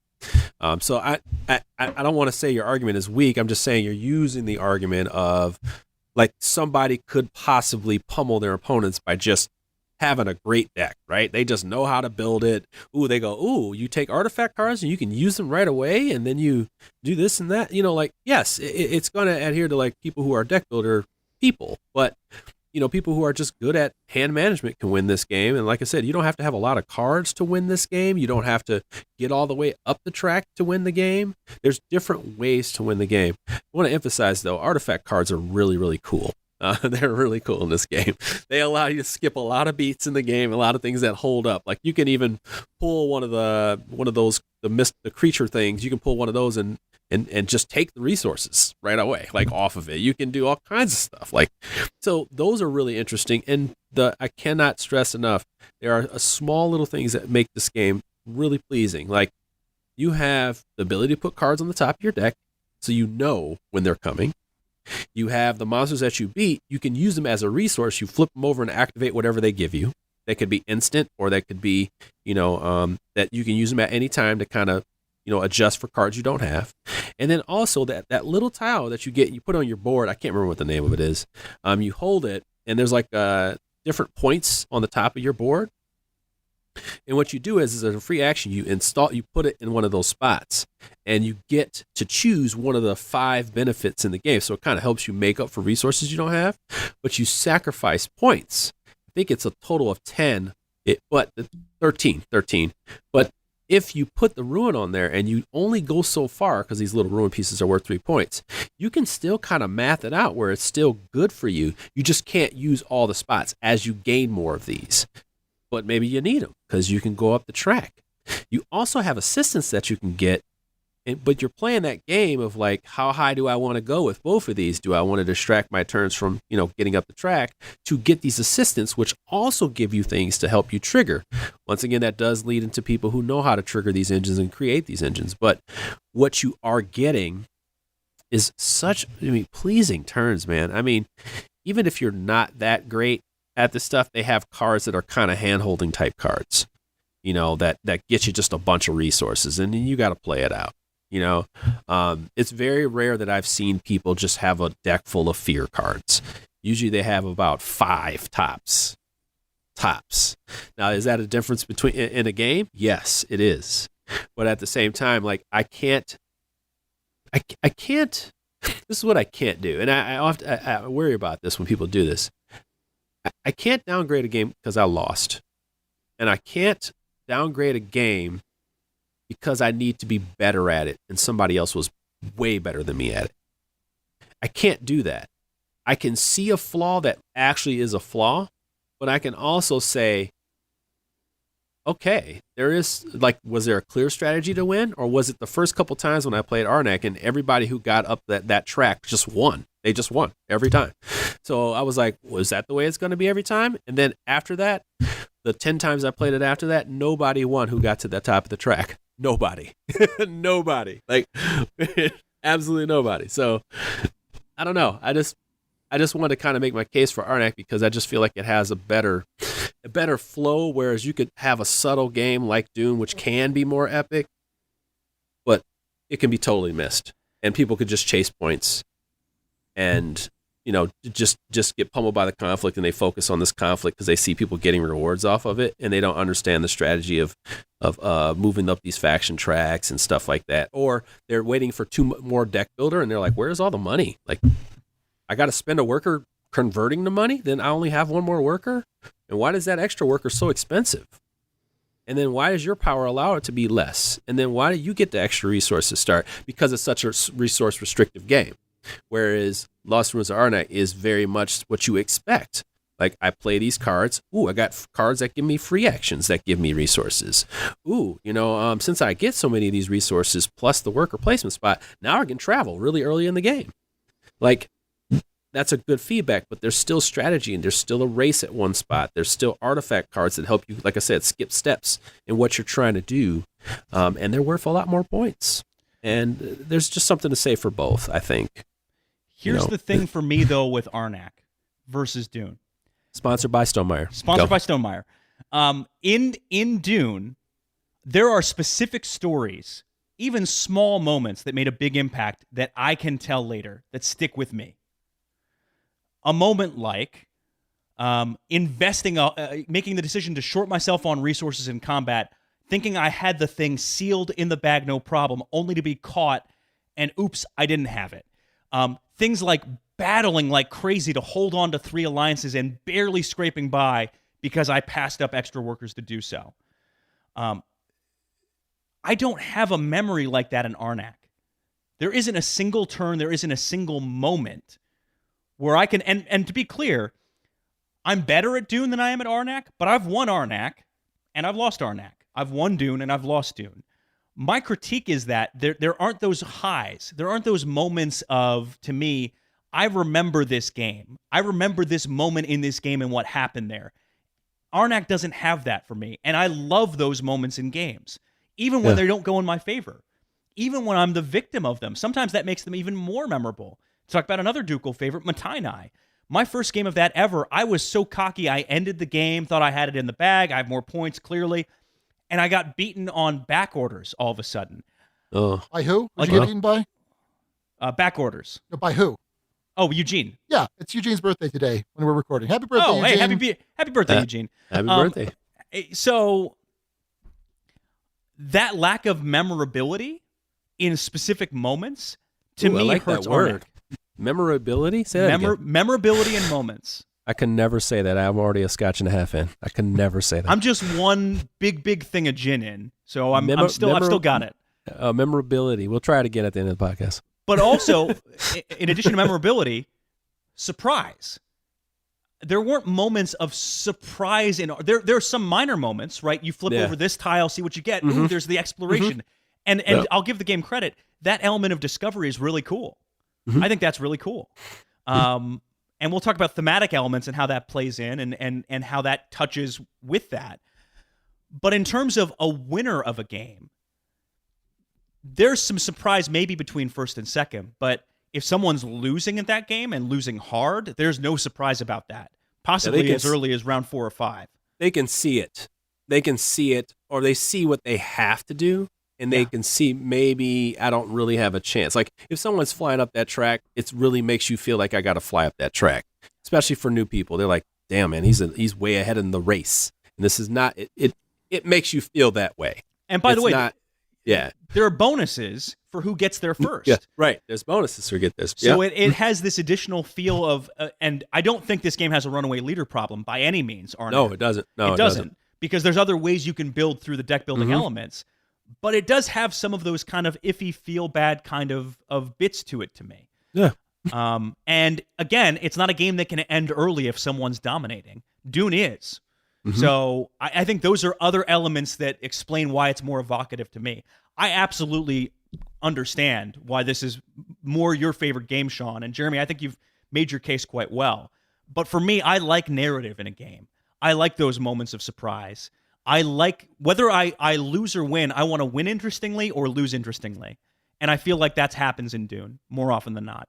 Ladies and gents, there's almost nothing on those cards. what he's saying. I have no idea. But I know what you're saying. Yeah, I know what you're saying. All right. I know what you're so saying. we're getting pretty long here. So can we Okay. wrap up gameplay? Is there any last thoughts on gameplay before we talk about theme? we have a lot of thoughts on. No, gameplay. I think that's probably enough. There's a lot of thoughts. So, Yeah, I think so that's Alex, I'm putting you down for a 3 for Dune. I'm gonna give it a 3.1. You get to give it a 3.1. Oh, good. Okay. So it's a 3.1. Alex, what are you giving Arnak? This is a tough one because it's one of those that suffers in comparison a little bit, even though they're very different games. But I want to be clear, I still find Arnak to be great. Those deck building elements are really well done. The elements of discovery in the game, supported by the component feel of it. The different paths to victory, as Jeremy described, you can battle monsters and work on discovery, or you can work on racing up the tracks.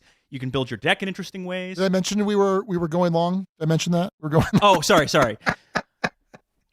So a 2 feels a little bit too low in comparison, and a 2.5 feels a little bit too high compared to like my feel and enjoyment of it. 2.3. So put me down for a 2.25. 2.25. All right. Jeremy, what are you giving Dune Imperium? Okay, so Dune, I'm definitely, it's really different. It's different and it's great in its own right. That's not reducing anything about it. As you can tell, I'm still passionate about how good this game is. I'm gonna give it a 2.68. Yeah, you're gonna have to. This podcast is gonna get. I mad. like it. I've got a whole spreadsheet here. You said 2.68. 2.68 for Dune Imperium. Okay, and then Dune what about Imperium. Arnak? Arnak is a 3. All right. So for me, I'm gonna give Arnak a 3. I was enthralled by the gameplay. All right, and then I'm gonna give Dune a 2.5. 2.5. Okay, sounds about fair. So this is wow, that's really close. So No. I want. You know what? Give it a 7.8. Give it 2.78. I goodness. really like that game. I really like that game. 2.78. Okay. For Dune. Okay. 2.78. So I really do. I want to. Well, yeah, I have feelings. In, I have in that feelings. case, well, I'm gonna reduce my score for Dune then. Just my goodness. I'm not. So right now for gameplay for Dune, and this is the unweighted score. Dune got 8.38. So stupid. Arnak got 8.25. So within the margin of error. Now the running total with the weighted score, Arnak is at 31.5. Dune Imperium is at 28.26. So with well, I don't know if that's within striking distance, but I think it's going to make it close. We'll see here. We'll see here on theme. So let's talk about theme. I will start this off. Like I said with Arnak, this adventurer Indiana Jones, it's not a theme that is something I'm crazy about, but the gameplay I felt was really evocative with the different items that you would acquire, the card effects that would go along with them, or the fact that they're some type of vehicle and it gives you, different travel abilities. I don't know. It felt really immersive. And while I agree with Alex, I don't recall any like big narrative experiences. I liked the surprise of I'm exploring. What do I flip over? Oh no, first, oh great, that's some good stuff I'm getting for this exploration spot. But oh no, this Temple Guardian is terrible. And there's no way I'm going to beat it. I'm going to get a fear card. Or maybe you flip over just the right one. They're like, oh, perfect. This spot just gave me what I needed. And there's this like giant like pterodactyl or something. And so when you defeat it, it gives you, you can use it once per game for an airplane action spot. So there was just, it felt very immersive. Okay. Dune Imperium, for someone that knows the story intimately, that knows the characters really well, that has just spent so much of my youth and my adult life thinking about this world, I think this game just hits it out of the park. I think the theme is excellent. It's so hard to describe, but the whole interplay of the economy of you need water and you need spice and you need the money, right? And they're all very important, but they're important for different reasons, and you convert them sometimes. There was not a full, maybe there was a slight disconnect about some of the characters and some of their abilities, but not terribly so. But then I also liked, I liked the, like, for example, the Ben Gesserit abilities. So the Ben Gesserit, they're these witches. They have this breeding program that has gone on for generations to create this person that's going to be able to basically have complete genetic memory of all of his ancestors on both the male and female side. And so things like where they are able to give you the intrigue cards, obviously, but also remove cards from your deck. That's the only effective way to remove cards from your deck. And then you get to draw cards. I don't know. Like there was just little nods that I think you have to be a big Dune fan to get a lot of the thematic elements. And I think that for Raquel played this, Mariah played this, that went over their head. They really enjoyed the game. In fact, Raquel loves Dune. She loves it. But as far as who is this person? What's the thematic tie-in here? Completely over her head, but it didn't affect her enjoyment of the game. By the way, I'm gonna give Dune a theme of 3 because it was good, and I'm gonna give Arnak a theme of 2.75. Oh, pretty high up there. Yeah, no, it was a very immersive experience for me. For a theme I'm not crazy about. It is. I don't want to knock Arnak here because this game could have been soulless. It could have absolutely been done in a way that would not have felt as immersive as this one does. But they have it feel immersive, right? They have the elements of discovery that I have to go across land, or I have to go across sea, or I have to go way out there. Like every action in this game feels thematically tied together in an interesting way, supported again by the components and the beautiful evocative art.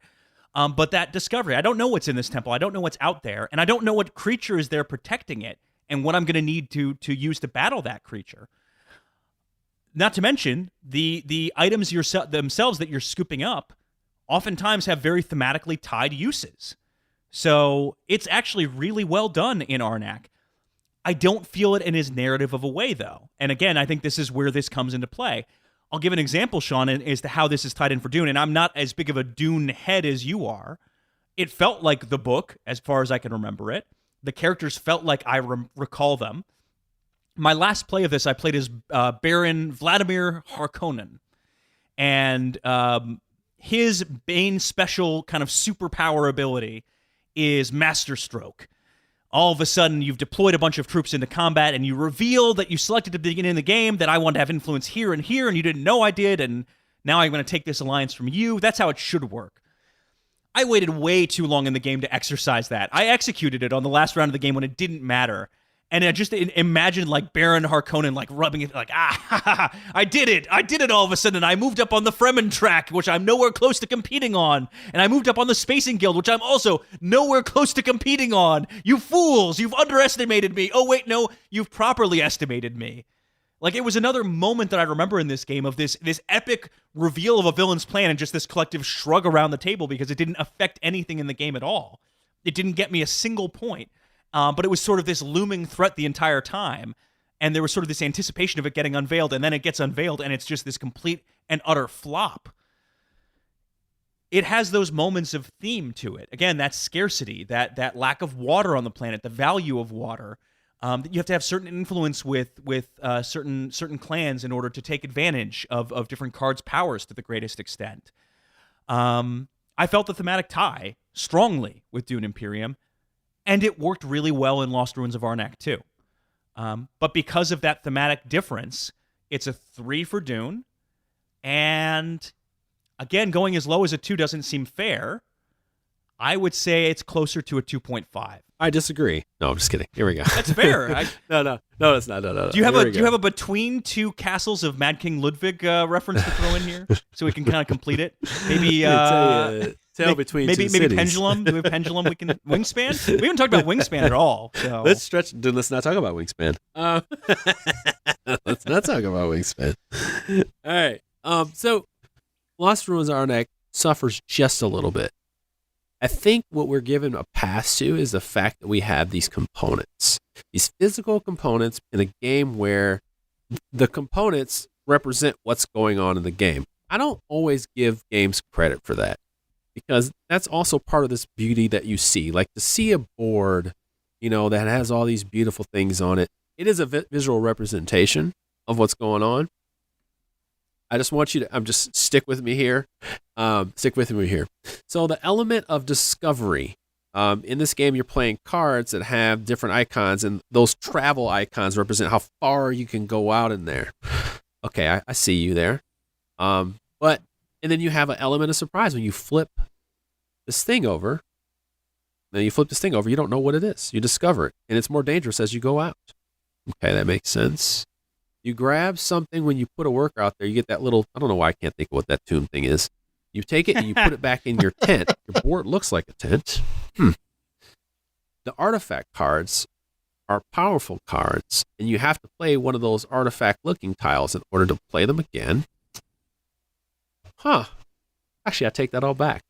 This game is absolutely thematic. Like everything about that game is thematic. And you wouldn't think it, right? You would think a game that's so drowned in cards. I mean, they even have one that's like a hunting rifle that you can immediately shoot whatever you're going to unveil and kill it. That makes sense. So if you see this big serpent, you flip it over and you're like, oh, I got this card in my hand. Boom. It kills it automatically. Great. And I get 5 points. And it gives me something else. Like, there's things that it does, or it helps you move up the track. So it's like you're gaining knowledge. You don't have to think of it that way, but if you really want to dig deep, you could think of it that way. There's one thing that's not that thematic is like discovering assistants. Like you kind of like move up the track and it's like, did I discover an assistant? No, I did not. Do you feel like you're researching when you're going up there?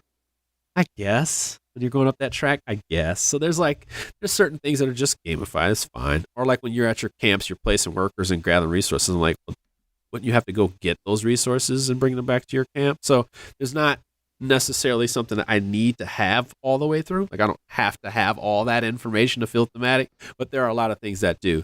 Dune, I could totally see someone just playing this game mechanically and not understanding it. I think the one thing that they will understand, because it's so easily translated, is attacking. The feeling of being attacked and not attacked. I think some people will not understand. They may not connect with the character types like they would in a game like Pioneer Days, where it's like, it's clear if I use this guy's ability that it does this for this game. I think people could play Dune with their characters and find them to be useless to them because they don't connect with them.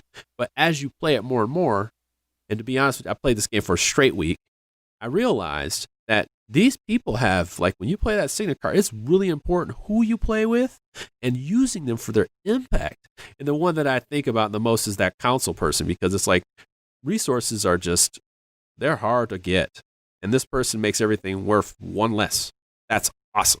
Like just that little thing, that one thing, or like having the guy who looks like that wrestler dude. I can't remember. Batista? What's it? Yeah, that's Dave Batista. Like he starts out with more resources. I don't like that, but that's the matter. Like I'm assuming, he's more of like a resource pirate or something like that, right? Like what I'm seeing through the game is they're creating this theme of like, this is who you are. But I also, like I said, I can also see it as like, well, I'm just placing workers. They're going up tracks. The cards don't really tell me anything. It's not like the cards have like the script of like who these people are or anything. It's just like, this is a name on a card. I flip these cards and I can see that one going, just because the game does not have this thematic look to it. And we do make, these judgments with our eyes. That's who we are. We do that. It's hard to understand. But in the game play, you get really engrossed in this theme. I just see that somebody could totally miss that and reduce it down to what it's not to them. And there's a lot of instant reaction I've seen with Dune where like they didn't, I hate to say they didn't get it, but they didn't connect with some of the things they were shooting for. Whereas, like, for some reason, I think the fact that Lost Ruins of Arnak is a deck builder, that part right there is so familiar.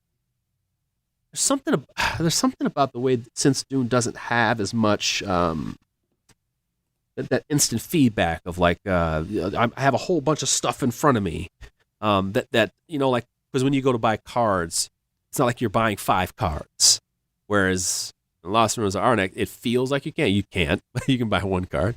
But if you can in a round, you've done a lot, right? You feel like I've done a lot in this round. Whereas Dune, not so much. So there's like a thing of like, what is the theme here?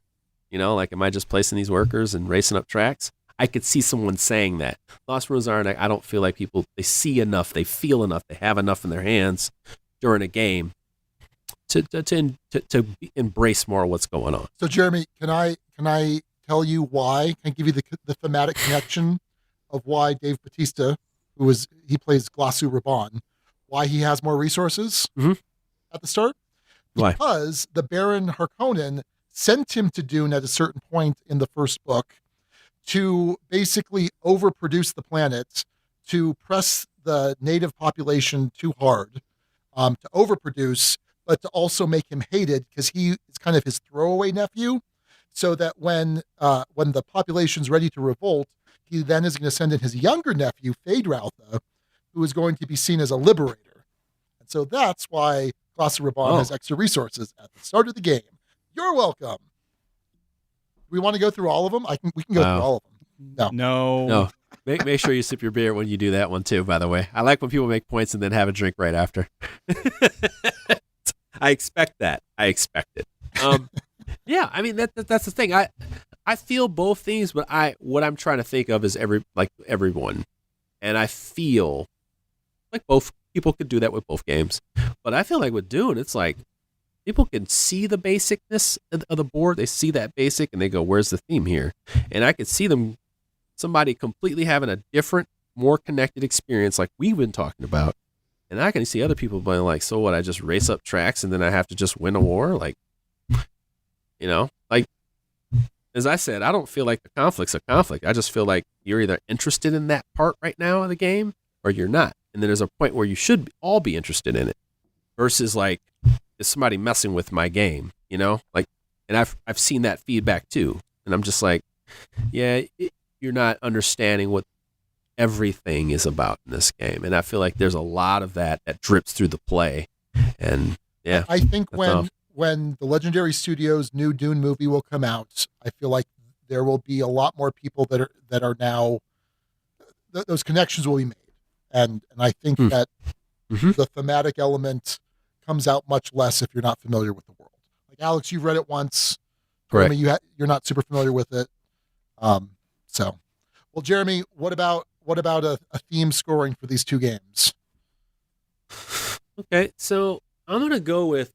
Am I gonna go backwards on this? Am I gonna just flip when I get the scores out? You know how they do that in like games, like they'll do. What was that old show that we used to like when we were kids? It was like, what was it called? It wasn't Showbiz, but it was like where they gave you like 4 stars, and then you were like, not America's Got Talent. It was something like that. Star Search. Star Search. They'd be like, I'm like, Where'd you get the 3.25? Those kids were talented. Anyway, even though they gave like bad feedback, they were like, yeah, they won. I think Lost Ruins of Arnak, it just gets a 3, man. Woo. It just does. Oh boy, it just does. Bad news for Dune. Like it gives me. Oh God, I can't give it a 3. Okay. This Dune is so good. Dune is so good at it. You just have to. You'll feel it. I'm gonna give Dune a 3. Okay. I'm gonna give Dune a very hearty no pullback 3. But I'm gonna give Arnak a 2.8. 2.80. Because there's no discounting that. I just feel like it feels more traditional. Yeah. And people can decide how abstract I think that's the one thing. People can decide how abstract that game is. Like, just by it's just a deck builder, right? They can just say that. It's a deck builder. But I feel like there's a lot going on in Dune.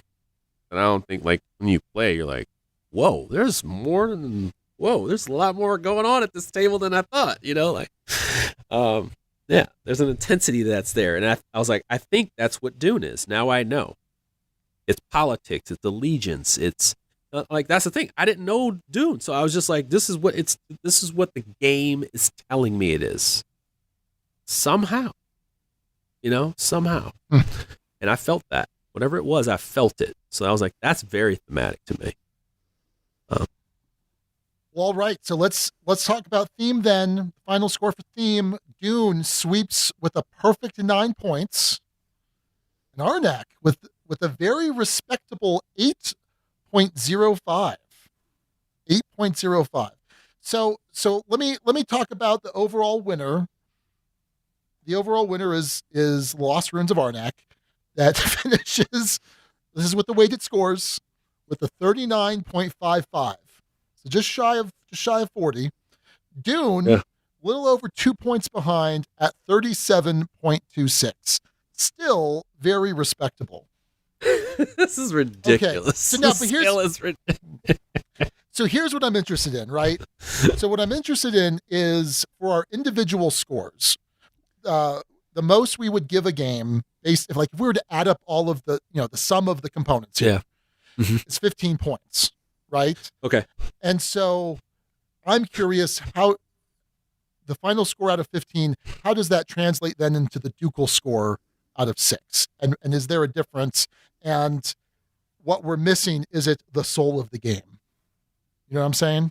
That what makes up the difference? Definitely. All right. So, so let's what do we do? Do we just go through Arnak and then go through Dune, or just go person by person? I don't know. Whatever up to you. Hey, this is your show, Sean. This is yours, baby. This all is right. you. Alex, why don't you give me your final thoughts and score for each, and we'll see how that compares to your overall individual score. So as mentioned before, I think both of these are truly great games, and I think the timing is just a little bit unfortunate that they are so close together in release that they have to be compared. Maybe if they were released a year apart, they'd be compared too. But for me, Dune, just in terms of my sheer enjoyment of the game, the fun I had at the table, the memories I take with me, the specific play experiences, how much I savored the game, it is an unquestionably a 6 for me. I didn't hesitate from first play to last play. Did not waver. This is a potential candidate for a top 10 of all time game for me. Wow. Absolutely. Wow. Now that's big money talk, bro. Big money talk. But I think the game I think the game backs it up. I think the game really backs it up and brings a lot of flavor, thematic flair, and an enjoyment, the tension in decisions, again, the memorable moments. We've rehashed this to death at this point. Wow, Alex, you are talking so big right now. I don't all care, time, bro. I don't care. It was my game of the year. If a game of the year can't be a 6, then nothing can. Whoa. But that's true. Like I was gonna say, Dwellings in Eldervale is my number one, and it's number one solo and number. Yeah. If I could get my hands on that, maybe I'd like that a lot. I don't know. Alex, tell the people about our 6-point scale and what is 6 points. We rate games here at the Dukes of Dice on a 1 to 6 scale. Not that you know it from the rest of the episode where we rated things on a random 0 to 3 scale.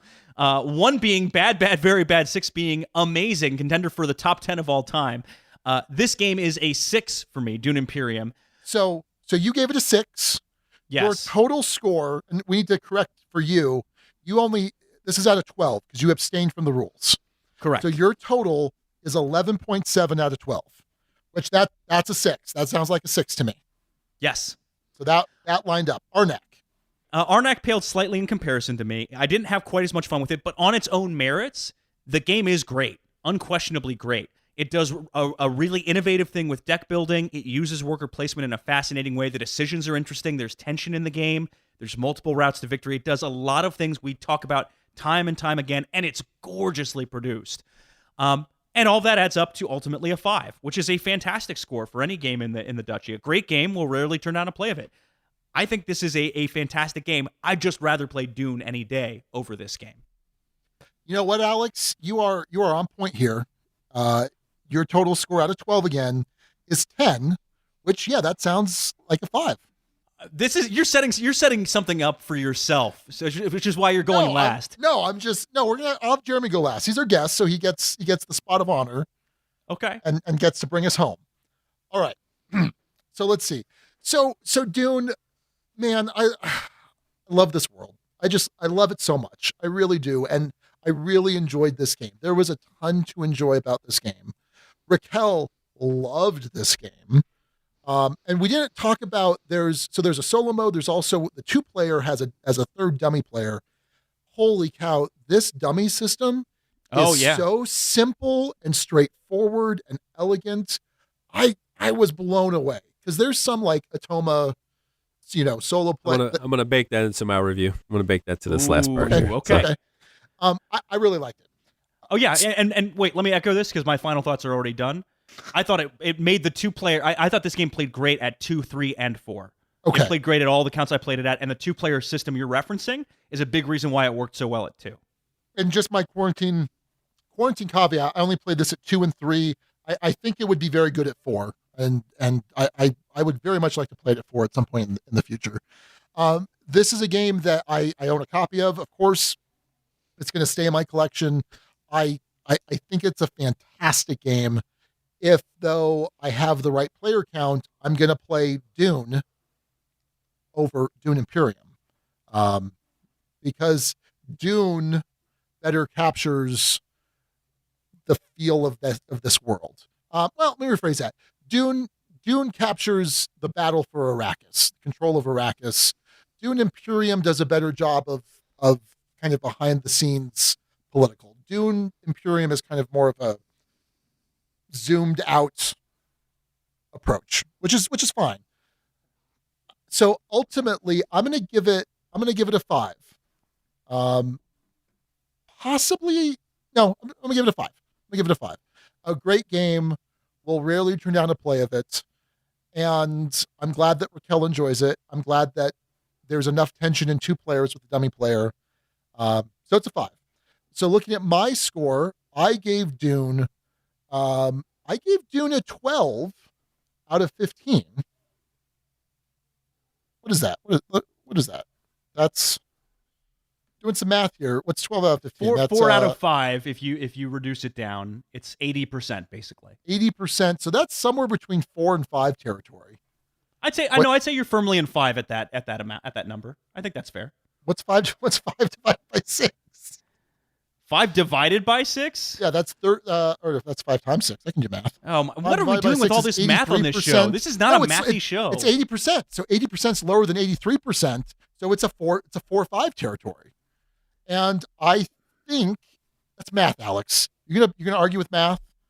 80% it is far closer to the 5 out of 6 than the 4 out of 6. You're talking 66.6% versus 83.3, and you're at an 80. Yeah, it's still 4. It's still 4-5. Oh, get out of here. Between a 4 and a 5 is what these objective / subjective scores. All I'm saying is that I think that were this not a Dune game, I would probably score it lower. Okay. So, okay. And then finally for me, I was going to say finally, but we have Jeremy, so not finally, but finally for me, Arnak. This is tough. And let's walk through this. I enjoyed the heck out of this game. All of my plays were fantastic. I remember my first play, Raquel trounced me because she killed like 4 monsters. And I'm like, oh, like it's the opposite of you, Jeremy, right? Where it's like, oh, I got to go high on the track. I'm like, oh no, next game I got to go all in on these monsters, the Guardians, right? No, it's multiple paths to victory. I had so much fun. There was one game where, in fact, my last game, where I was just doing crazy stuff, like just super crazy stuff. And everyone's like, yeah, Sean's got this in the bag. Sean's going to be like 10, 15 points ahead of us because my turns just looked insane. And I wound up coming in last. And you know what? I had a fun time doing it. Like it was great. All right. So my overall score, it's still only going to be a 5.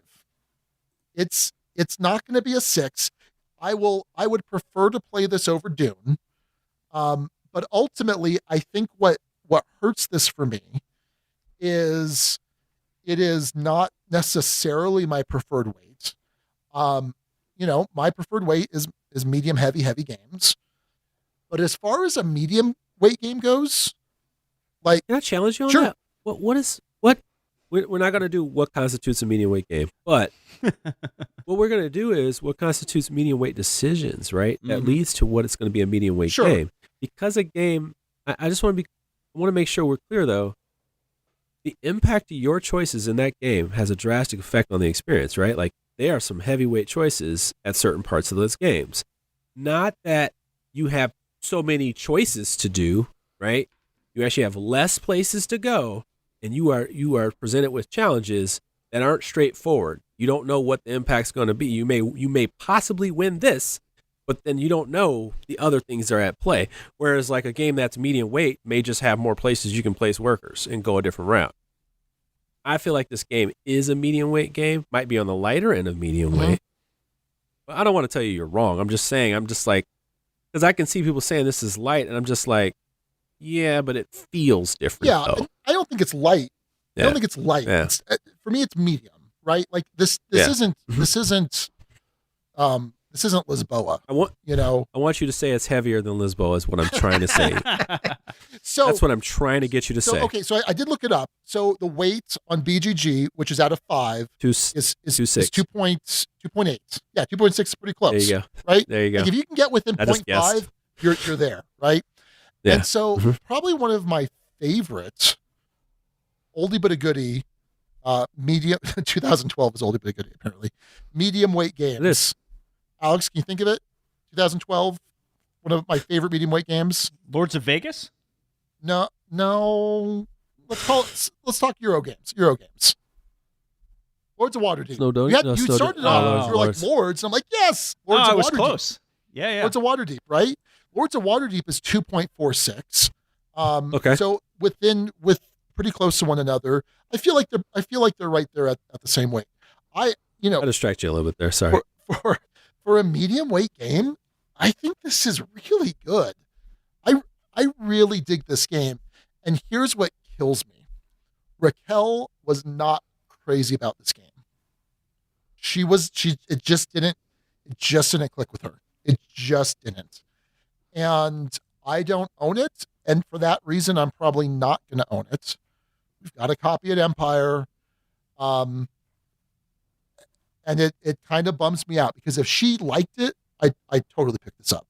I would totally pick it up. I'm at a point where I'm like, if we're not going to play a game here at the house, I don't know. I'm not going to own it. So here's the interesting thing, right? So I'm giving this a 5. My score, adding up everything, out of 15 is 14.75. So there is some sort of weight bias that keeps me from giving it a 6. Yeah. And I find that interesting. I find that very interesting. I don't know, Sean. That sounds more like 5-6 territory to me. Do you need me to do the math, 5-6. Alex? I did the math. I know. This math is all over the did place. the This math. is a mathy episode. Oh, it is. It certainly is. All right, Jeremy, bring us home. We're not scoring hundreds of points either, folks. All right. Anyway, I will say it like this. I think both of them are 5s. Okay. And the reason why I'm torn, I mean, it's slightly giving edge, and I really kind of talked about this pretty much most of the night, is that I really think the Dune, you find this theme, or you find this thing, you by playing it multiple times, by the way, you gotta play it multiple times, you start experiencing a different game. You'll experience how people react to you in games. And if you chase a certain strategy, you'll start to see how people react to that strategy.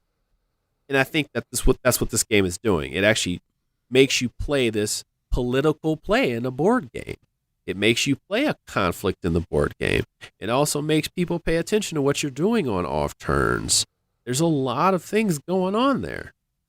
Whereas Lost Ruins of Arnak, you're just paying attention to make sure nobody's taking the cards you are taking. You are paying attention to how powerful the cards can be to help you out that are coming. You're preparing. But you're also feeling this discovery part. Like you like I like the way each game presents this like multiple ways cards can be used. I found both of those clever. But I do like the engine and the feeling that I get from Lost Ruins of Arnak just a little bit better. and I felt like I don't know, like I like elements of surprise. I like flipping things over and not necessarily knowing what it's there all the time. Whereas like Dune, you basically know everything on the board. You're just playing out how it will play out, and that to me, I just like that kind of uncertainty. I don't want to know everything all the time, and I like just little elements of pressure with your choices. Like I do want to have someone flying up a track so I can chase after a little bit more faster than I see in Dune, where it's like, okay, they got there once, oh boy, they won that conflict. Now they're up there twice. They got a point. Lord Jesus, I do like playing cards and getting things. I like having one-shot cards that are awesome. I both have them, but you're going to get them more frequently in Lost Ruins of Arnak. So those are just things that I just prefer a little bit, but I want to tell you, both of these games, no slouch. Both of them have solo modes. I played them ridiculously a lot. Lost Ruins of Arnak has 1 through 5 levels. They are, to me, very easy. They get a little bit more difficult as you get to 4 and 5, but they did create a mini expansion that has a whole bunch of more advanced cards on them, and they also have goals for you or the AI to complete during a round. So it's kind of like a little bit more pressure and race and more actions for them. Whereas Dune has the option to use an app.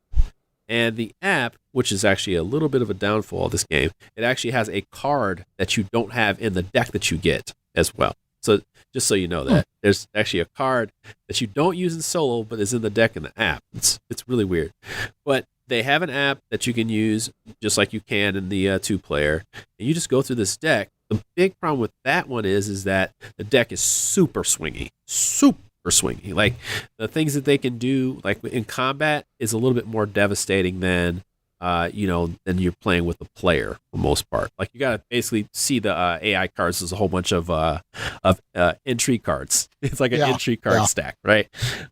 For the most part, it is taking over spots and things like that, but still, it just feels like a big entry card stack.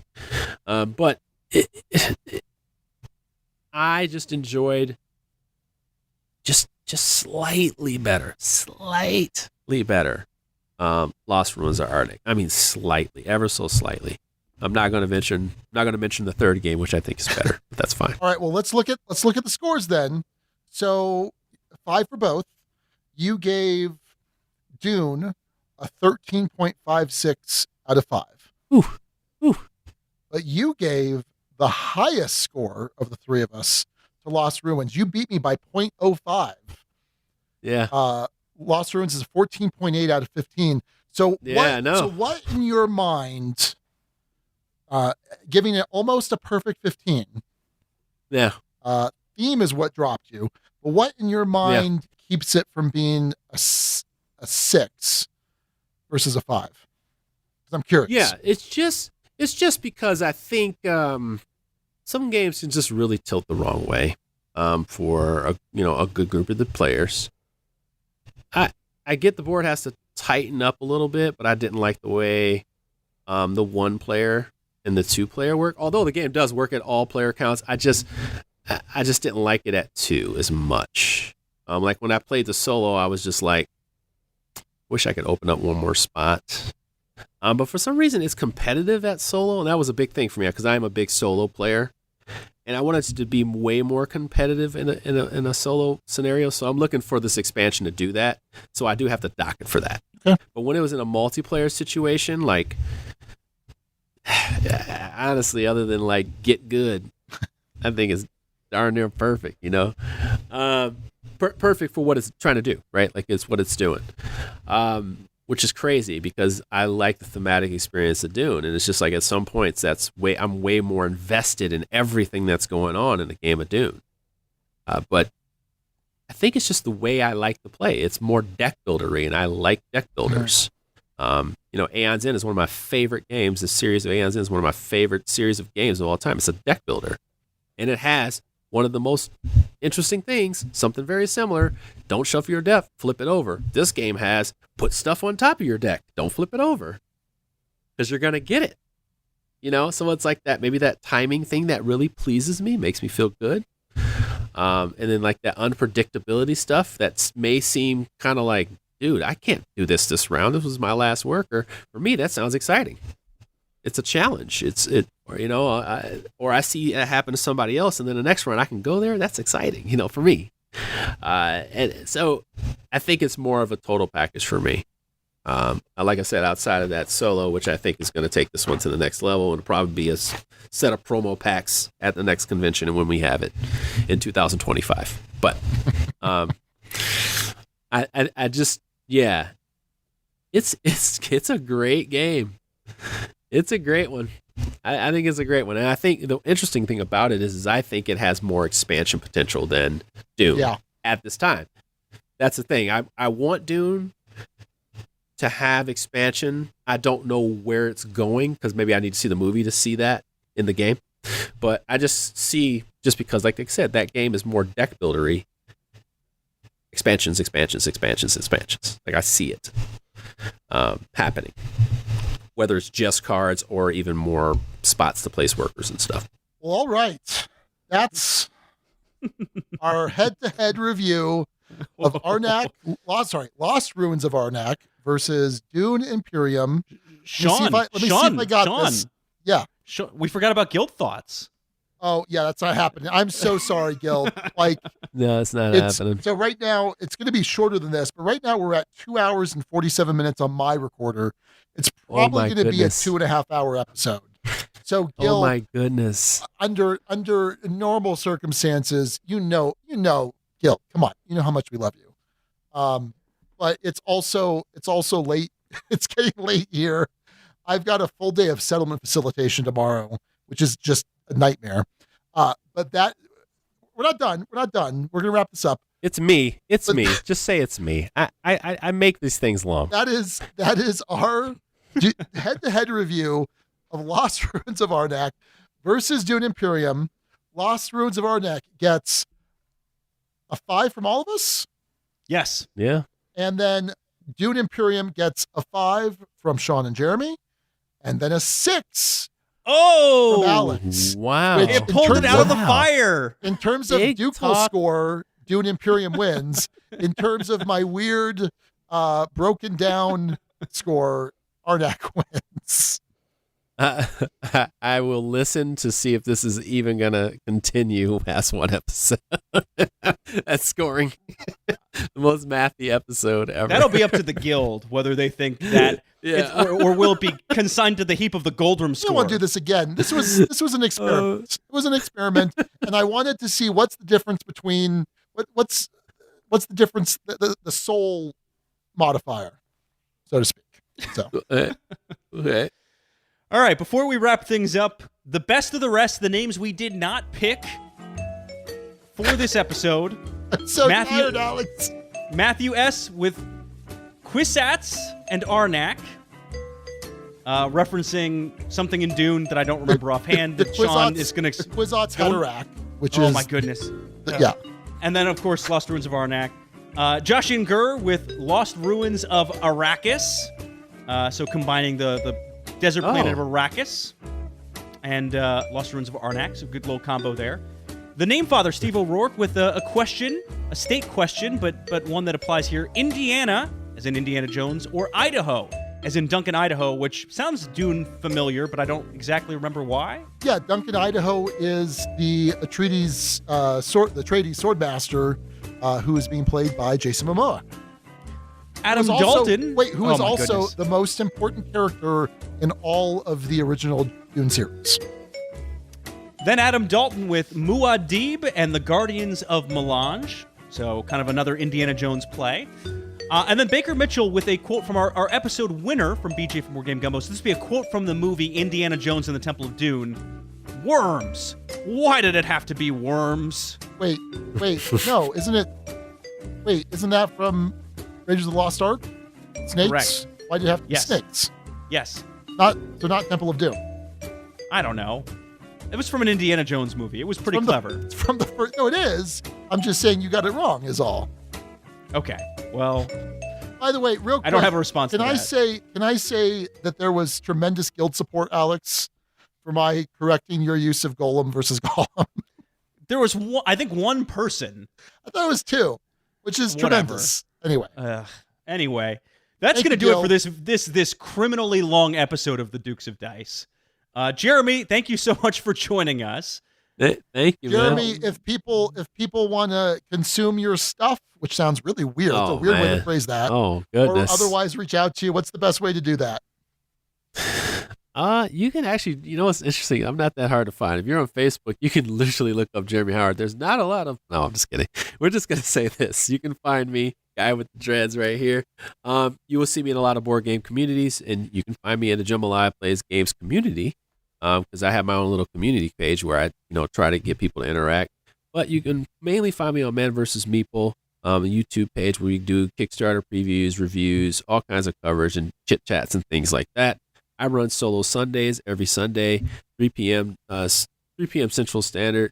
I'll be playing games, like Dune, Arnak, Praga Kaput Regni, some of the newer games that are coming out. I always try to find those solo games, and sometimes I play games that are out on Kickstarter at that time. So, just pop in. I won't be kicking that up until February, but please pop in. Well, very cool. It was great having you back on. So you are always welcome, Jeremy.